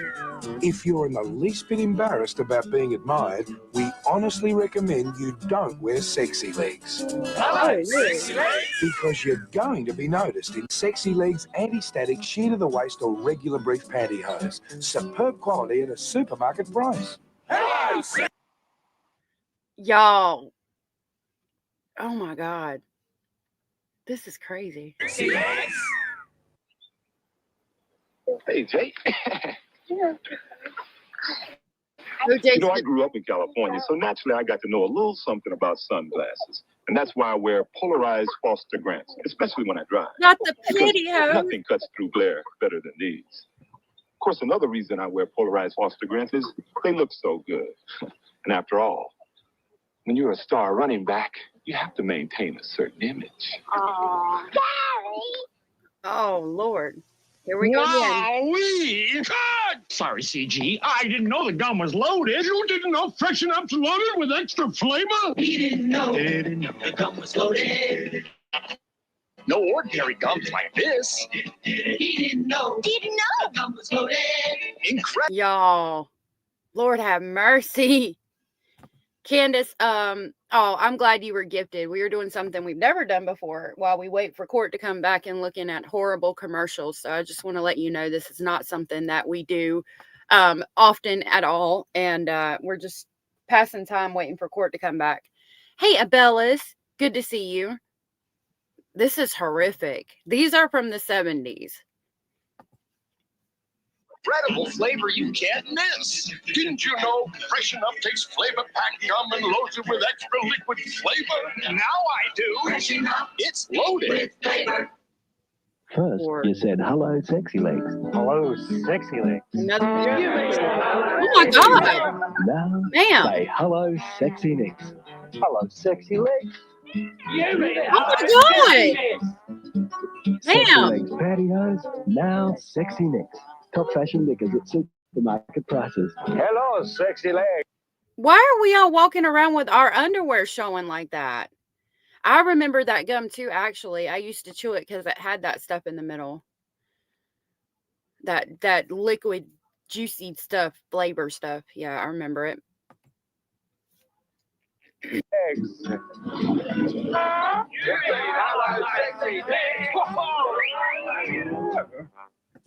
Right? You know, by now, you might be buying gasoline by the liter.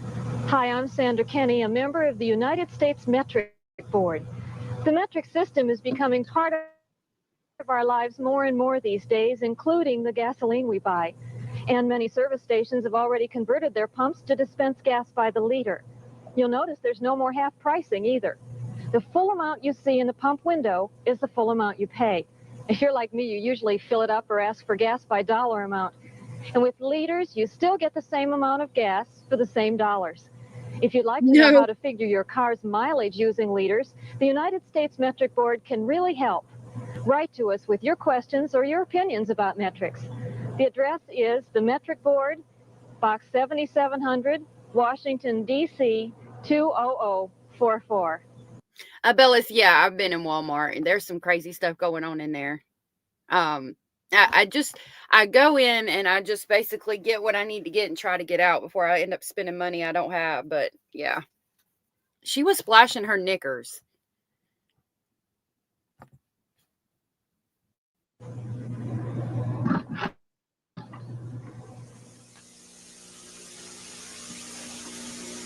Amid the glow of Broadway lights, you'll find there's magic in the night. Gentlemen, prefer Hanes. When you're dressed in fancy clothes, you want a special pantyhose. Gentlemen, prefer Hanes. Hanes will make you smooth and silky, shapely, sexy. Heads will turn, you know it's true. All I can't help but notice you. Hanes pantyhose, ultra sheer, and now understatement too. Well, I'm afraid we'll have to call the garage, Mrs. Olson. Oh, thank you so much. I hate to be such a bother. No bother at all. Well, while we're all waiting, I'll make some coffee. Don't you think she's got enough trouble? What? Oh, I wish I could make coffee he likes. I find you have to start with the right coffee. So I always use Folgers. All coffee's the same, Mrs. Olson. Oh, no. Different coffees taste different. And I think Folgers taste best. Why is Folgers so different? It's specially blended. Joe ought to like this. Hey, that great smell coming from your coffee pot? Uh-huh. That's good coffee. There's one more problem. Oh. We're going to have to get a bigger pot. Get Folgers, mountain-grown coffee. You'll like the flavor. I'm here to tell you the story of how Red Pop began. A long time ago, our tribe was hot and thirsty, and the great spirit Fago appeared and said, "Here's a thirst-quenching, great-tasting soft drink just for you, and I call it Red Pop. You can share it with the early settlers when they come to America. will give them something to give thanks for. And you, running pudgy, be thankful for Diet Fago. No, I am, Chief. I am. Y'all, why do we got so many indigenous commercials? Like, that's horrific. These are horrible. Wow. I was new in town, and I didn't know anybody. Until Fran dropped by. I wanted to make a good impression. So, my coffee was important. Maxwell House coffee. People like Maxwell House. It's the taste that brings people together. I feel so at home here now. I guess that's why I'll always be a Maxwell housewife. Maxwell House Coffee. Oh my The taste goodness. that brings people together. American womanhood Will always be a Maxwell housewife. That's interesting. We'll never stray away from good American womanhood. We don't want to vote. Women shouldn't vote. We don't want to smoke. Women shouldn't smoke. We don't want to do what our husbands tell us to do. Oh, we don't want to smoke. No, no, no, no, no, no. American womanhood is good. You've come a long way, baby, to get where you got to today. Virginia Slims. This is the taste for today's woman. With rich Virginia flavor you like. Tailored slim for your hands, for your lips. Virginia Slims. I've always wondered why Virginia Slim cigarettes were like smooth, like thinner and shorter and all of that. Cigarette commercials. Smoking in hospitals. I remember hearing about it. I don't remember seeing it. Virginia Slims now, baby, you come a long, long way.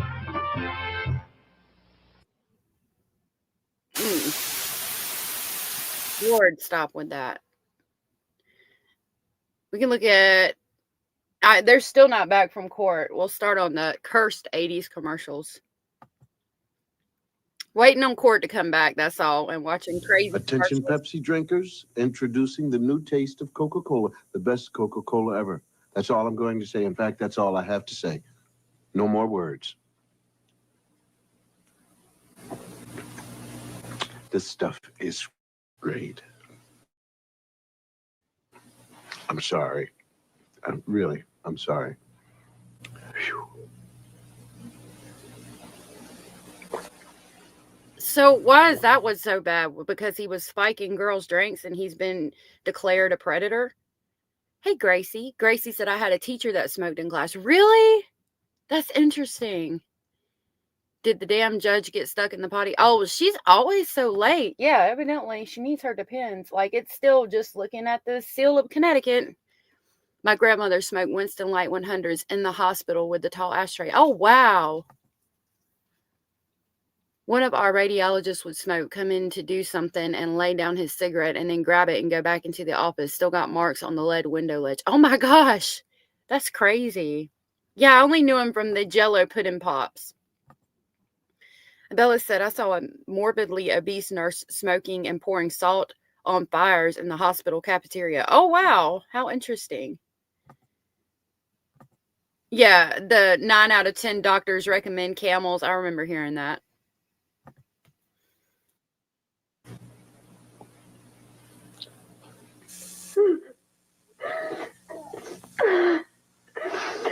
What? What makes people all over America break down and cry like this?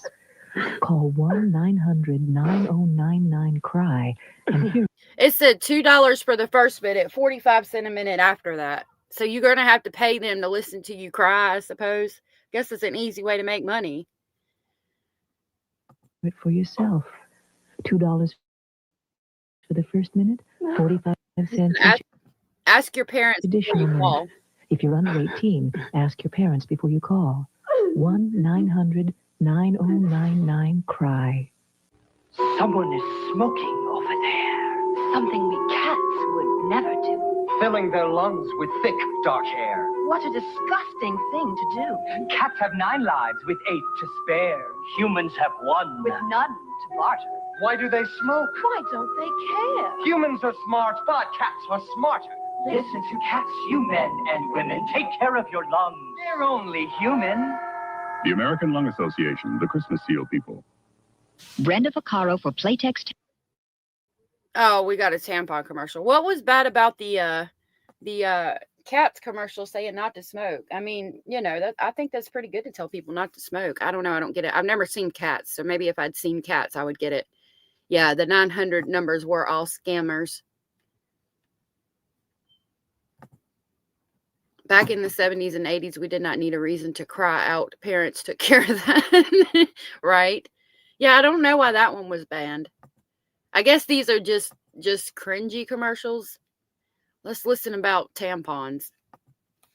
Tampons. I think it's important to know the facts about tampons, to use them intelligently, and to know what you're doing. Oh, Let me tell you why I like Playtex best. Only Playtex tampons have a double-layered design. I like that. And Playtex knows we're not all the same or want the same kind of tampons, so you can choose the one that's right for you. I like that, too. And I like knowing you just can't buy a better tampon protection than Playtex tampons or Playtex deodorant tampons. And that's the truth. Playtex, a name I can count on, and so can you. Ho, ho, ho, ho, ho! Chuck E. Cheese here with Christmas presents. Now till Christmas at Chuck E. Cheese's, everybody ordering a large pizza who does this gets 20 game tokens free. Add a salad to that pizza and you get my new calendar with over $100 worth of coupons. 20 free tokens, just like this. This big cheese is all hot. Yeah, that way. Of course I killed them. I just aimed, shot, and killed those little creeps myself. Whoa. New faster killing Black Flag ant and roach killer kills with an exterminator-proven ingredient. Their kind deserve to die. Jesus! Jesus! She did sound like she smoked. Chucky is creepy looking. Black Flag.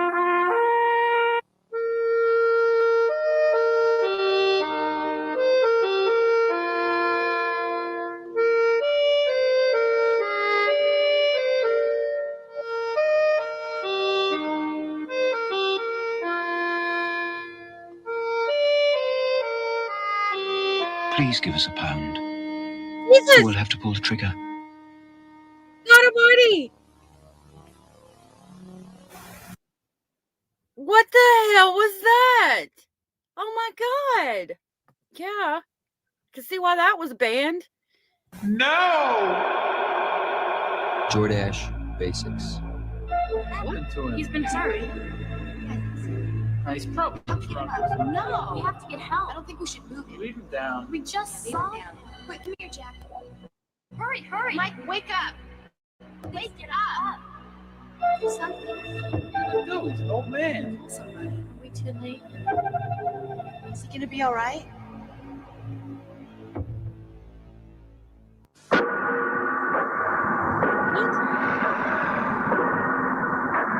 You look great. At first, only gays and IV Oh my drug users God. were being killed by AIDS. But now we know every one of us could be devastated by it. Oh my God. The fact is, over 50,000 men, women, and children now carry the AIDS virus. That in 3 years, nearly 2,000 of us will be dead. Oh my God. That if not stopped, it could Jesus. kill more Australians than World War II. But AIDS can be stopped, and you can help stop it.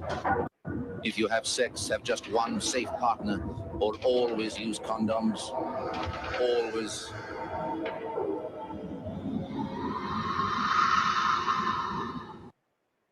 Y'all, I still ain't picked my jaw up off the floor. Jesus. Now you can celebrate your birthday with pepperoni and Sylvester Stallion at the Pizza Planet. For $5.50 per person, you'll get pizza, pop, game tokens, and an ice cream sundae. Plus a special birthday show with pepperoni and a visit with Sylvester Stallion and a member of the Buffalo Stallions team. Everyone at your party will receive a ticket good at any Buffalo Stallions home game, too. 10 or more in your party. Yeah. And the birthday person will receive an autographed soccer ball. So have your best birthday ever at the Pizza Planet. Now, back to our program. What the?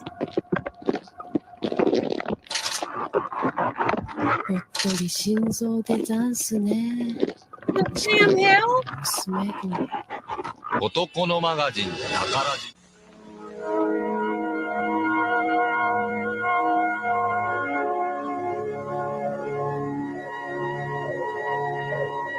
Would you give a cigarette to your unborn child? You do. Every time you smoke while you're pregnant. Pregnant mothers, please. Yeah. Don't smoke. Call 453-4500 for further information. Welcome to the House of Tang, Enfield's unique Cantonese and Szechuan restaurant. Enjoy the atmosphere at the House of Tang while you sip an exotic cocktail. Tempt yourself with an appetizer or savor lunch and dinner specialties from Tang's ample menu. The House of Tang also features a banquet room for holiday parties and gatherings. Experience the House of Tang today for the finest in Cantonese and Szechuan cuisine. Hi, folks. This is Don from Don's Guns. Have I got a deal for you? Normally, a membership here at Don's Guns is $100, unlimited shooting for 1 year. But if you'll come in now and join my range, either north or south, I'll give you an American-made gun worth $80 as part of the membership. Why? Yeah. You know why. Because I don't want to make any money, folks. I just love to sell guns. Lord have mercy. It's a fine day. These commercials are legitimately cursed. Still waiting on her to come back from the toilet or whatever. I don't know. Yeah, these people were tripping. Can you buy for 10 cents these days? No, Video I games. mean, I was wondering if it was a Chia Pet commercial, but like, yeah, now I'm legitimately wondering, was everybody just tripping during this time period? Lots of them at Dimes and Critters in the 5 Mile Shopping Center. That's right, just a dime buys you a turn on your favorite video game. And while you're here, try our piping hot pizza. That melted cheese and tasty sauce. And by the way, the entertainment by the Critter Band is free. So come to Dimes and Critters in the 5 Mile Shopping Center for a great value and a great time.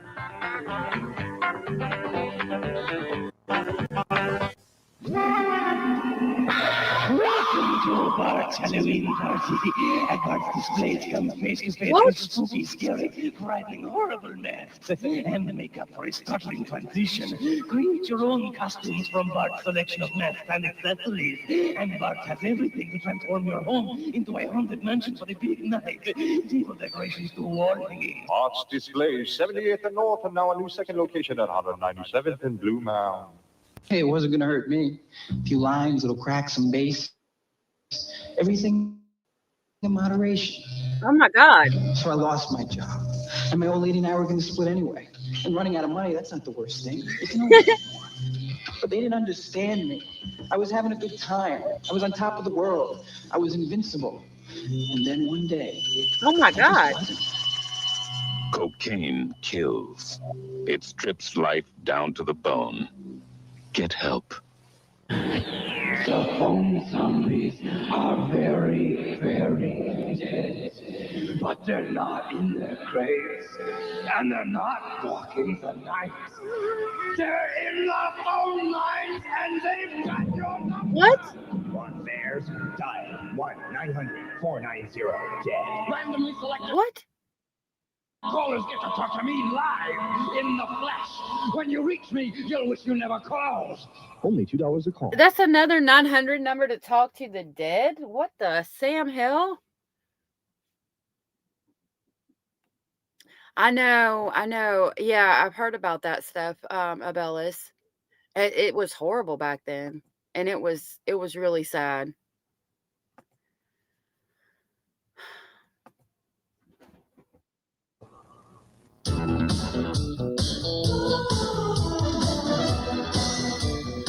When it I don't came know, to sex, Laura. Cindy was the life of the party.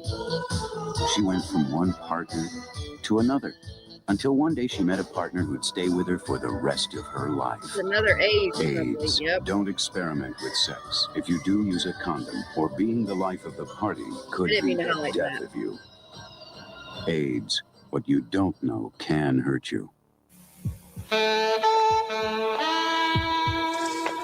These AIDS commercials are hard. I'm sorry to anybody who had to deal with all that back then, and I'm legitimate. I mean, I want to send prayers to those who have passed on from that. I'm glad that we do have treatment for that now.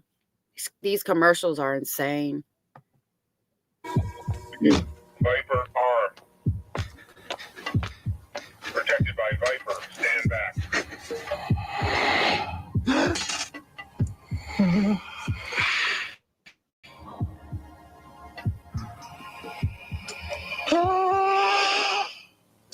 Viper.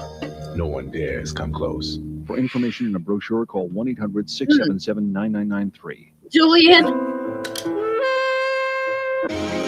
Horrific commercials from the 70s and 80s. We're waiting for Court to come back. Yeah, it's lovely.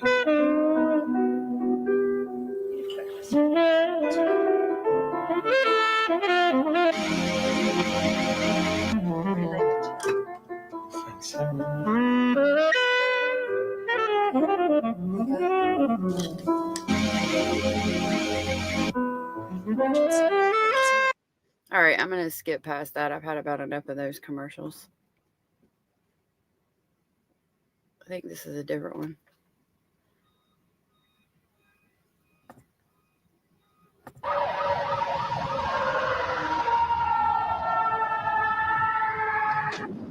I don't believe it.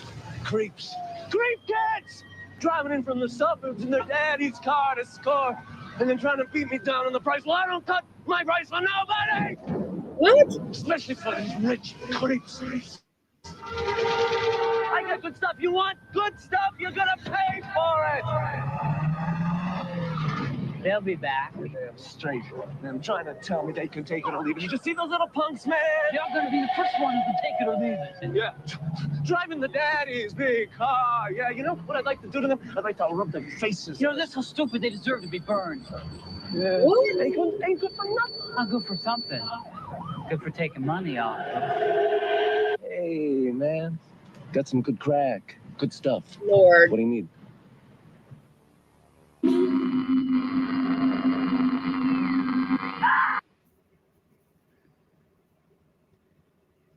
What about 2010? Let's jump ahead so we don't I don't think there'll be anything about disease, hopefully. Ciroc Smooth Talk with Diddy. From A lot of people ask me, Diddy, how do you come up with so many incredible ultra premium flavors? That's Diddy. I saw movement in the court, but nobody's back yet. The actual experience exceeds all expectations. It is something that's hard to put into words. All these things that may seem big and impossible are not. It gives people that type of energy, that type of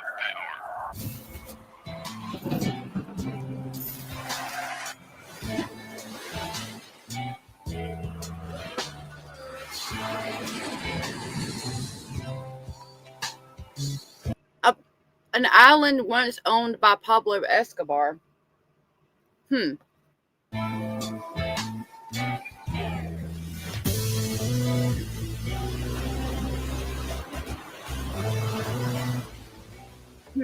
What is wrong with modern medicine? People don't even know that they have a basic human right to be able to get access to information about themselves and their own bodies. And we'd like to see a world in which every person gets access to this type of basic testing. And the types of tests that are done are ones that provide insight into the onset of disease in time to do something about it. Do you ever take a photograph that looks like a memory? Oh, this one. I love that. Take a photograph that hurts every time you look at it. What? Every time you look at it. That does that hurty thing right here. I can do that. I bet.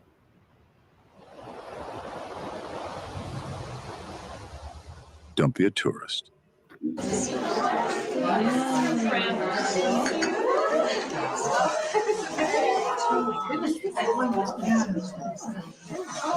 is that? A whistle? It's a rape whistle. Oh my God.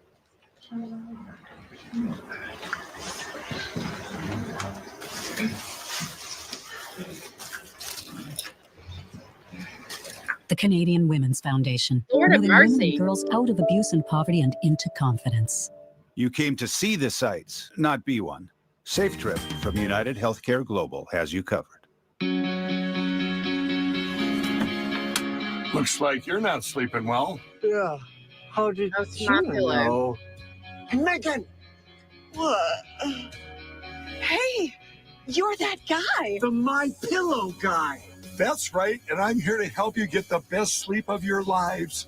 Call or go to mypillow.com now, and Mike will give you 2 MyPillow premiums for 1 low price. You're sleeping better. Much better. And you're looking good. Feeling good. I knew you would. Lord. Why am I out of bed before everyone else? Why do I run faster than I did yesterday? Why do I drown out the voice of pain?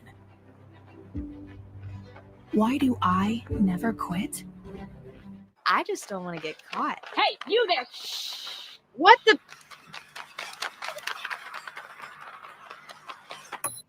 Oh, wow. It's AshleyMadison.com. Lord have mercy. My Pillow is bankrupt now? Really? Still waiting on them to come back to court. Have an affair. Wow. Do you know that Ron means rum in Spanish? Now you can taste my rum, Ron DeGeronimo. What? Come on, check out how drinks are made, Ron style.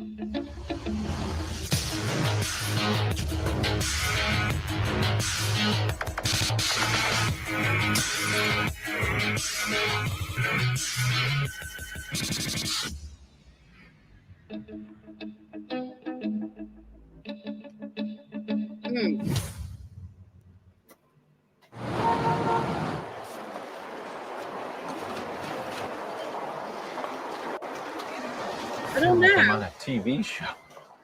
Harold, welcome. Team, meet Harold, the new store manager. I have been dreaming of this. Do dream sequences. That's fair. Harold,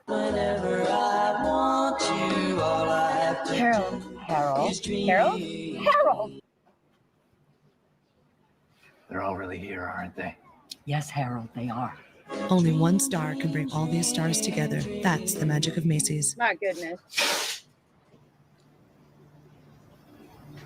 Oh.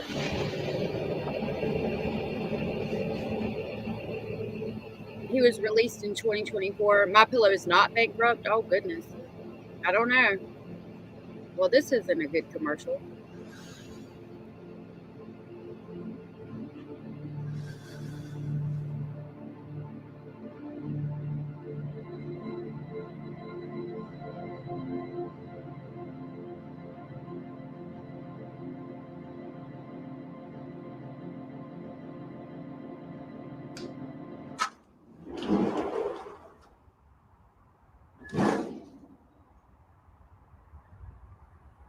Water emission? What? That's a horrific commercial.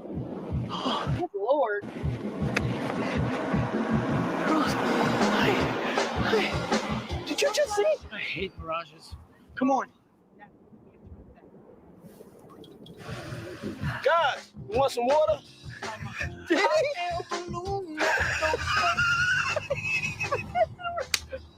You're losing it. Your mind is playing tricks on you. We're gonna die out here. Oh my, look at that! No, stop, you're seeing things. It's just a mirage. Welcome to the soiree. You sure this is a mirage? The Fiat over there has 4 doors. Fiat only makes small cars. It's not real. Yeah, you're right. Let's go. Bye, Diddy Mirage. You're definitely going to die now. The all-new four-door Fiat 500L. Unbelievably big. I want to take Diddy Mirage with me. Yeah, don't do that. My name is Brian DeLallo. I teach AP and Honors Economics in Pittsburgh, Pennsylvania. I didn't either. Financial well-being to me is knowing that I can be free to do the things that I love to do. I hope when I retire someday, they say, you know, that guy made this place a special place to come to school and gave as much as he could to help the community.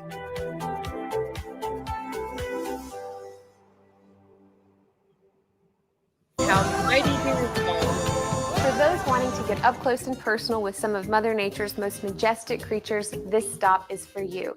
Tiger's Myrtle Beach Safari offers a Wild Encounters tour.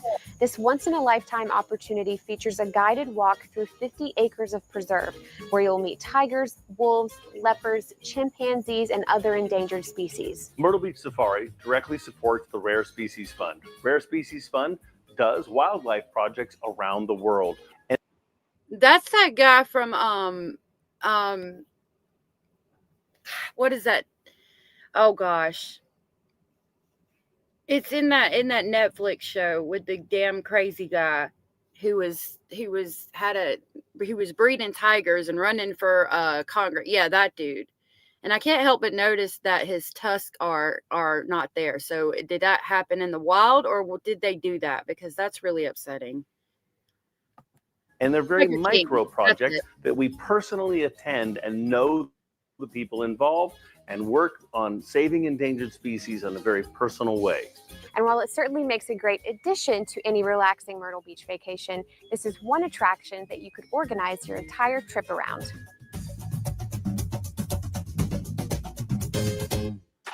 Florida. An 8-year-old girl is abducted and murdered. A violent sexual predator charged with the crime. 3 weeks earlier, he'd been released from prison. The system was broken, so I led the fight to fix it. Matt Gates passed 50-year mandatory prison sentences for child predators. I'm Matt Gates, and I'll always fight to protect our kids. Can we start now? I am Hannibal with Sharon. I am a pirate grand superstar. You thought she was crazy? Wait till you meet the rest of her family. This is a crazy family. I have 3 sisters. Parker's the craziest, Anna's the pregnancies, and Jessica's my favorite, like my BFF. The Boston's family is Mama. Mama!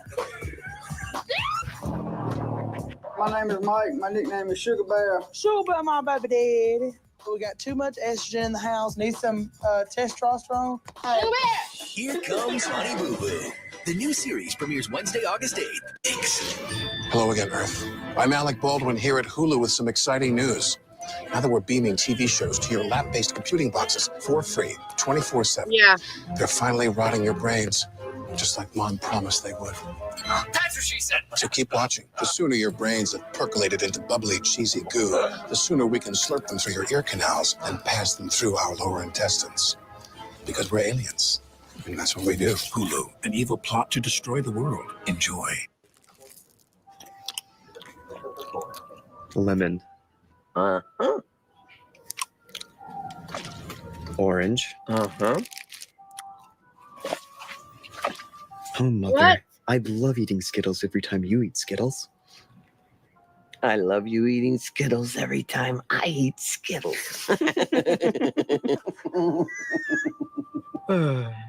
I miss Dad. Cut the rainbow. What Taste the the fuck? rainbow. Happy Mother's Day.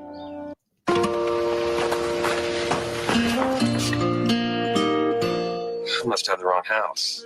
Sister. Oh, I missed you so much.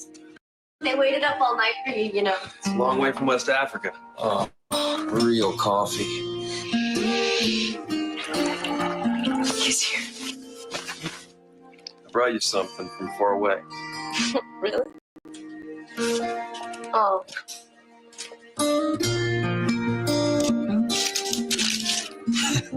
What are you doing? You're my present this year. The best part of waking up is in your car.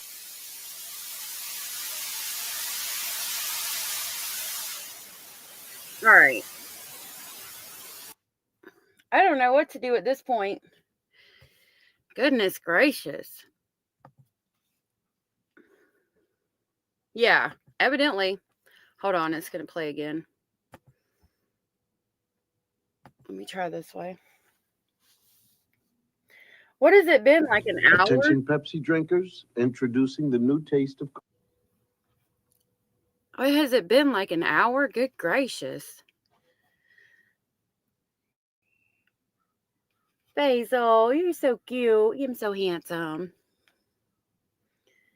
A very special episode. 10 very special episodes that traumatized 80s kids. I don't know what else to play because I'm still waiting on them to come back. Hello, I'm Conrad Bain. Tonight on Different Strokes, we're starting a special 2-part show on a very sensitive and important subject. Yes. Now, we urge families, children, and parents alike to watch both of these informative episodes.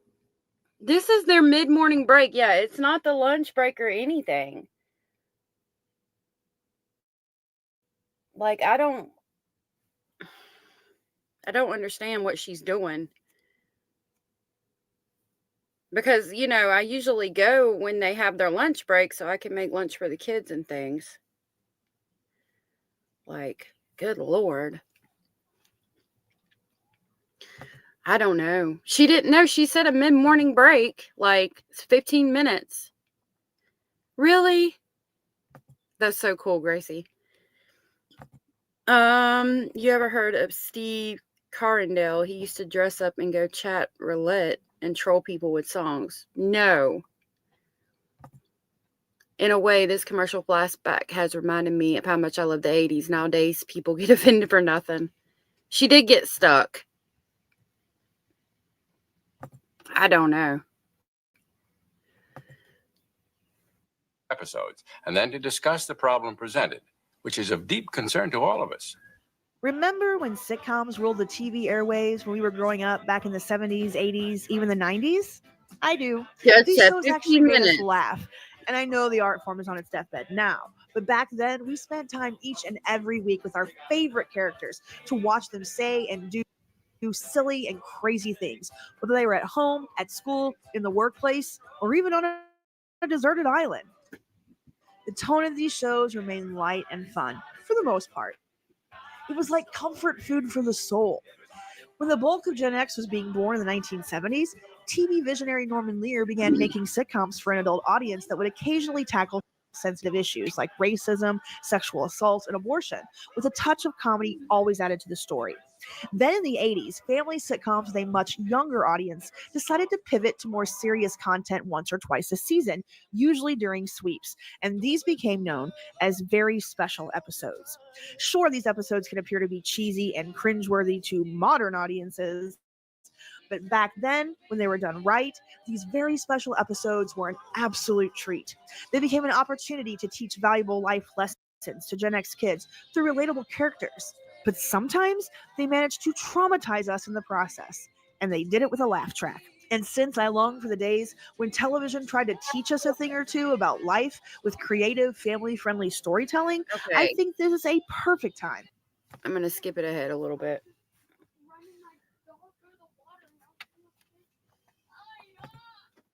Divorce was kidnapped by his dad.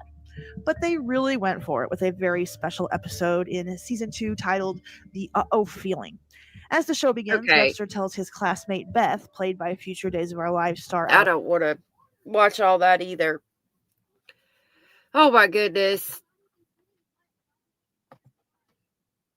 This judge is really irritating me. Like, I'm on the brink of writing her a letter.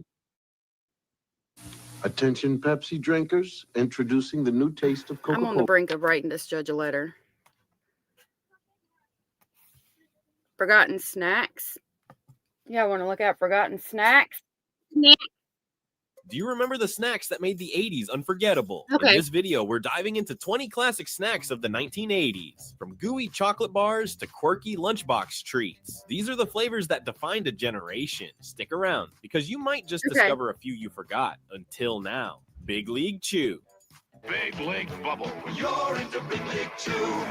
Big League Chew was more than just gum. It was a moment of feeling like a pro ball player for any kid in the 80s. Packed in its iconic pouch, Big League Chew wasn't your average stick or chunk of gum. It was shredded, almost like chewing tobacco, a nod to its baseball origins. For a lot of kids, staring into that pouch and pulling out a bunch of shredded gum was the closest thing to stepping onto a major league field. The taste was unforgettable, with flavors like classic bubble gum and grape. Just one handful could fill your mouth with a burst of sweetness, and that texture was perfect for blowing those giant sticky bubbles that would sometimes stick to your face or get you in trouble if you were in class. There was something satisfying about digging into a pouch and grabbing as much or as little as you wanted, like a snack.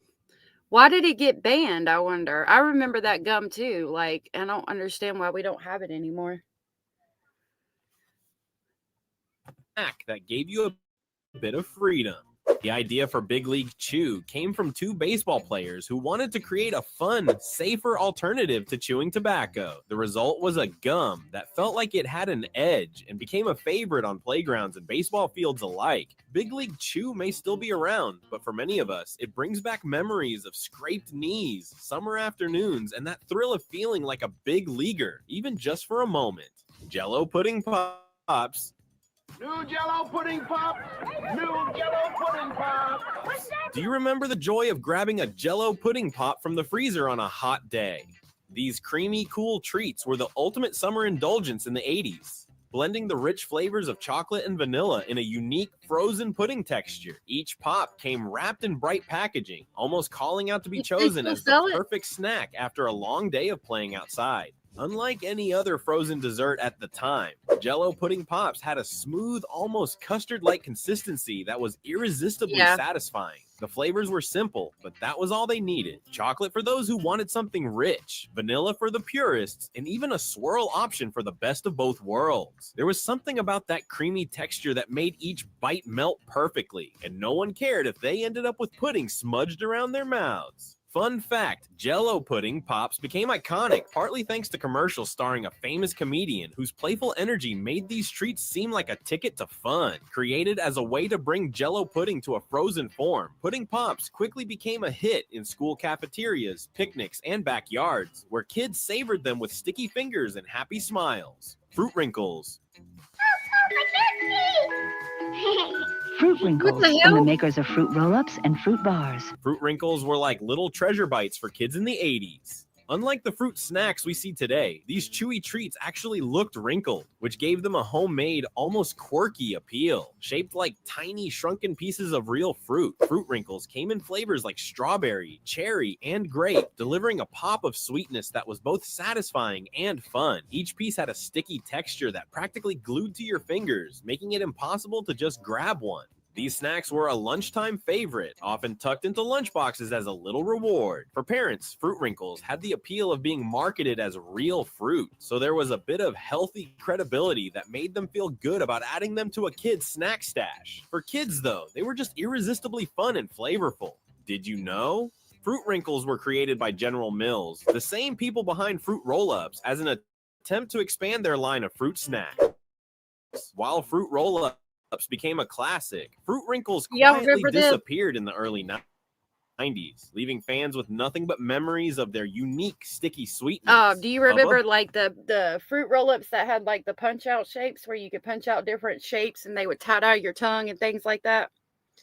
I think there's ice cream trucks that roll around occasionally around here. I think they still have Hubba Bubba chewing gum. Bubba Bubble Gum. Bubble gum in town, name a Hubba Bubba. It's soft, juicy, and delicious. Hubba Bubba wasn't just gum. It was a bubble-blowing experience that every kid in the 80s knew and loved. This wasn't the ordinary gum you'd get from the checkout counter. Hubba Bubba came in thick, rectangular pieces with flavors that practically exploded in your mouth. Original bubblegum flavor was a classic, but the grape and watermelon options were where things got exciting. The texture was perfect for blowing those huge cartoonish bubbles that would sometimes pop and stick all over your face. An 80s rite of passage. Everyone remembers unwrapping a piece and getting that burst of fruity scent, hinting at the juicy flavor waiting inside. The gum was soft, and its sugary taste lasted longer than most other gums at the time, which gave it an edge on the playground. And who could forget the Hubba Bubba commercials? Those wild, colorful ads made every kid want to get their hands on a pack and see how big they could blow their bubbles. Hubba Bubba was the gum that made bubble blowing a competition, with kids daring each other to blow the biggest bubble without making a sticky mess. Planters Cheese Balls. Regular and new family size. We still have cheese balls too. Planters cheese balls were the ultimate snack for anyone craving something cheesy and crunchy. Coming in that signature blue canister, cheese balls had a kind of magic to them. Just popping the lid brought a whiff of that unmistakable cheesy scent, and you couldn't resist grabbing a handful. The texture was a perfect mix of crispy and... Abellis said, I had sirens on my camper van and would turn on the ice cream truck music when I came home. My neighbor always fell for it. That's funny. You can still see Hubba Bubba mainly in Easter candy. On Easter candy bags. Interesting. And light, with each ball practically melting in your mouth as it left your fingers covered in bright orange cheese dust. These weren't your ordinary cheese snacks. There was something about the intense flavor that made them special. They were bolder, cheesier, and somehow more... Yeah, I think this is the lunch break, and my kids are actually like asking me for lunch. So I think I'm going to go and come back at 2. And then if we missed, if they've started court, then I'll just back it up. Cheese balls are awesome. Yeah, I'm probably going to have to like delete all of that live because it was mainly the freaking commercials. But anyways, I'm going to go so that I can get them some lunch, and I'll be back at 2 o'clock. I hope to see y'all at 2 in about an hour, and hopefully she'll be back to court by then. Good Lord. They were just white sticks with the little red color on the end. It didn't really have flavor, just chalky. Yeah, I agree. All right. Thank you guys for being here. We'll be back at 2. I'll play the outro when we end for the end of the day. I love y'all, and I'll see y'all in an hour. Bye.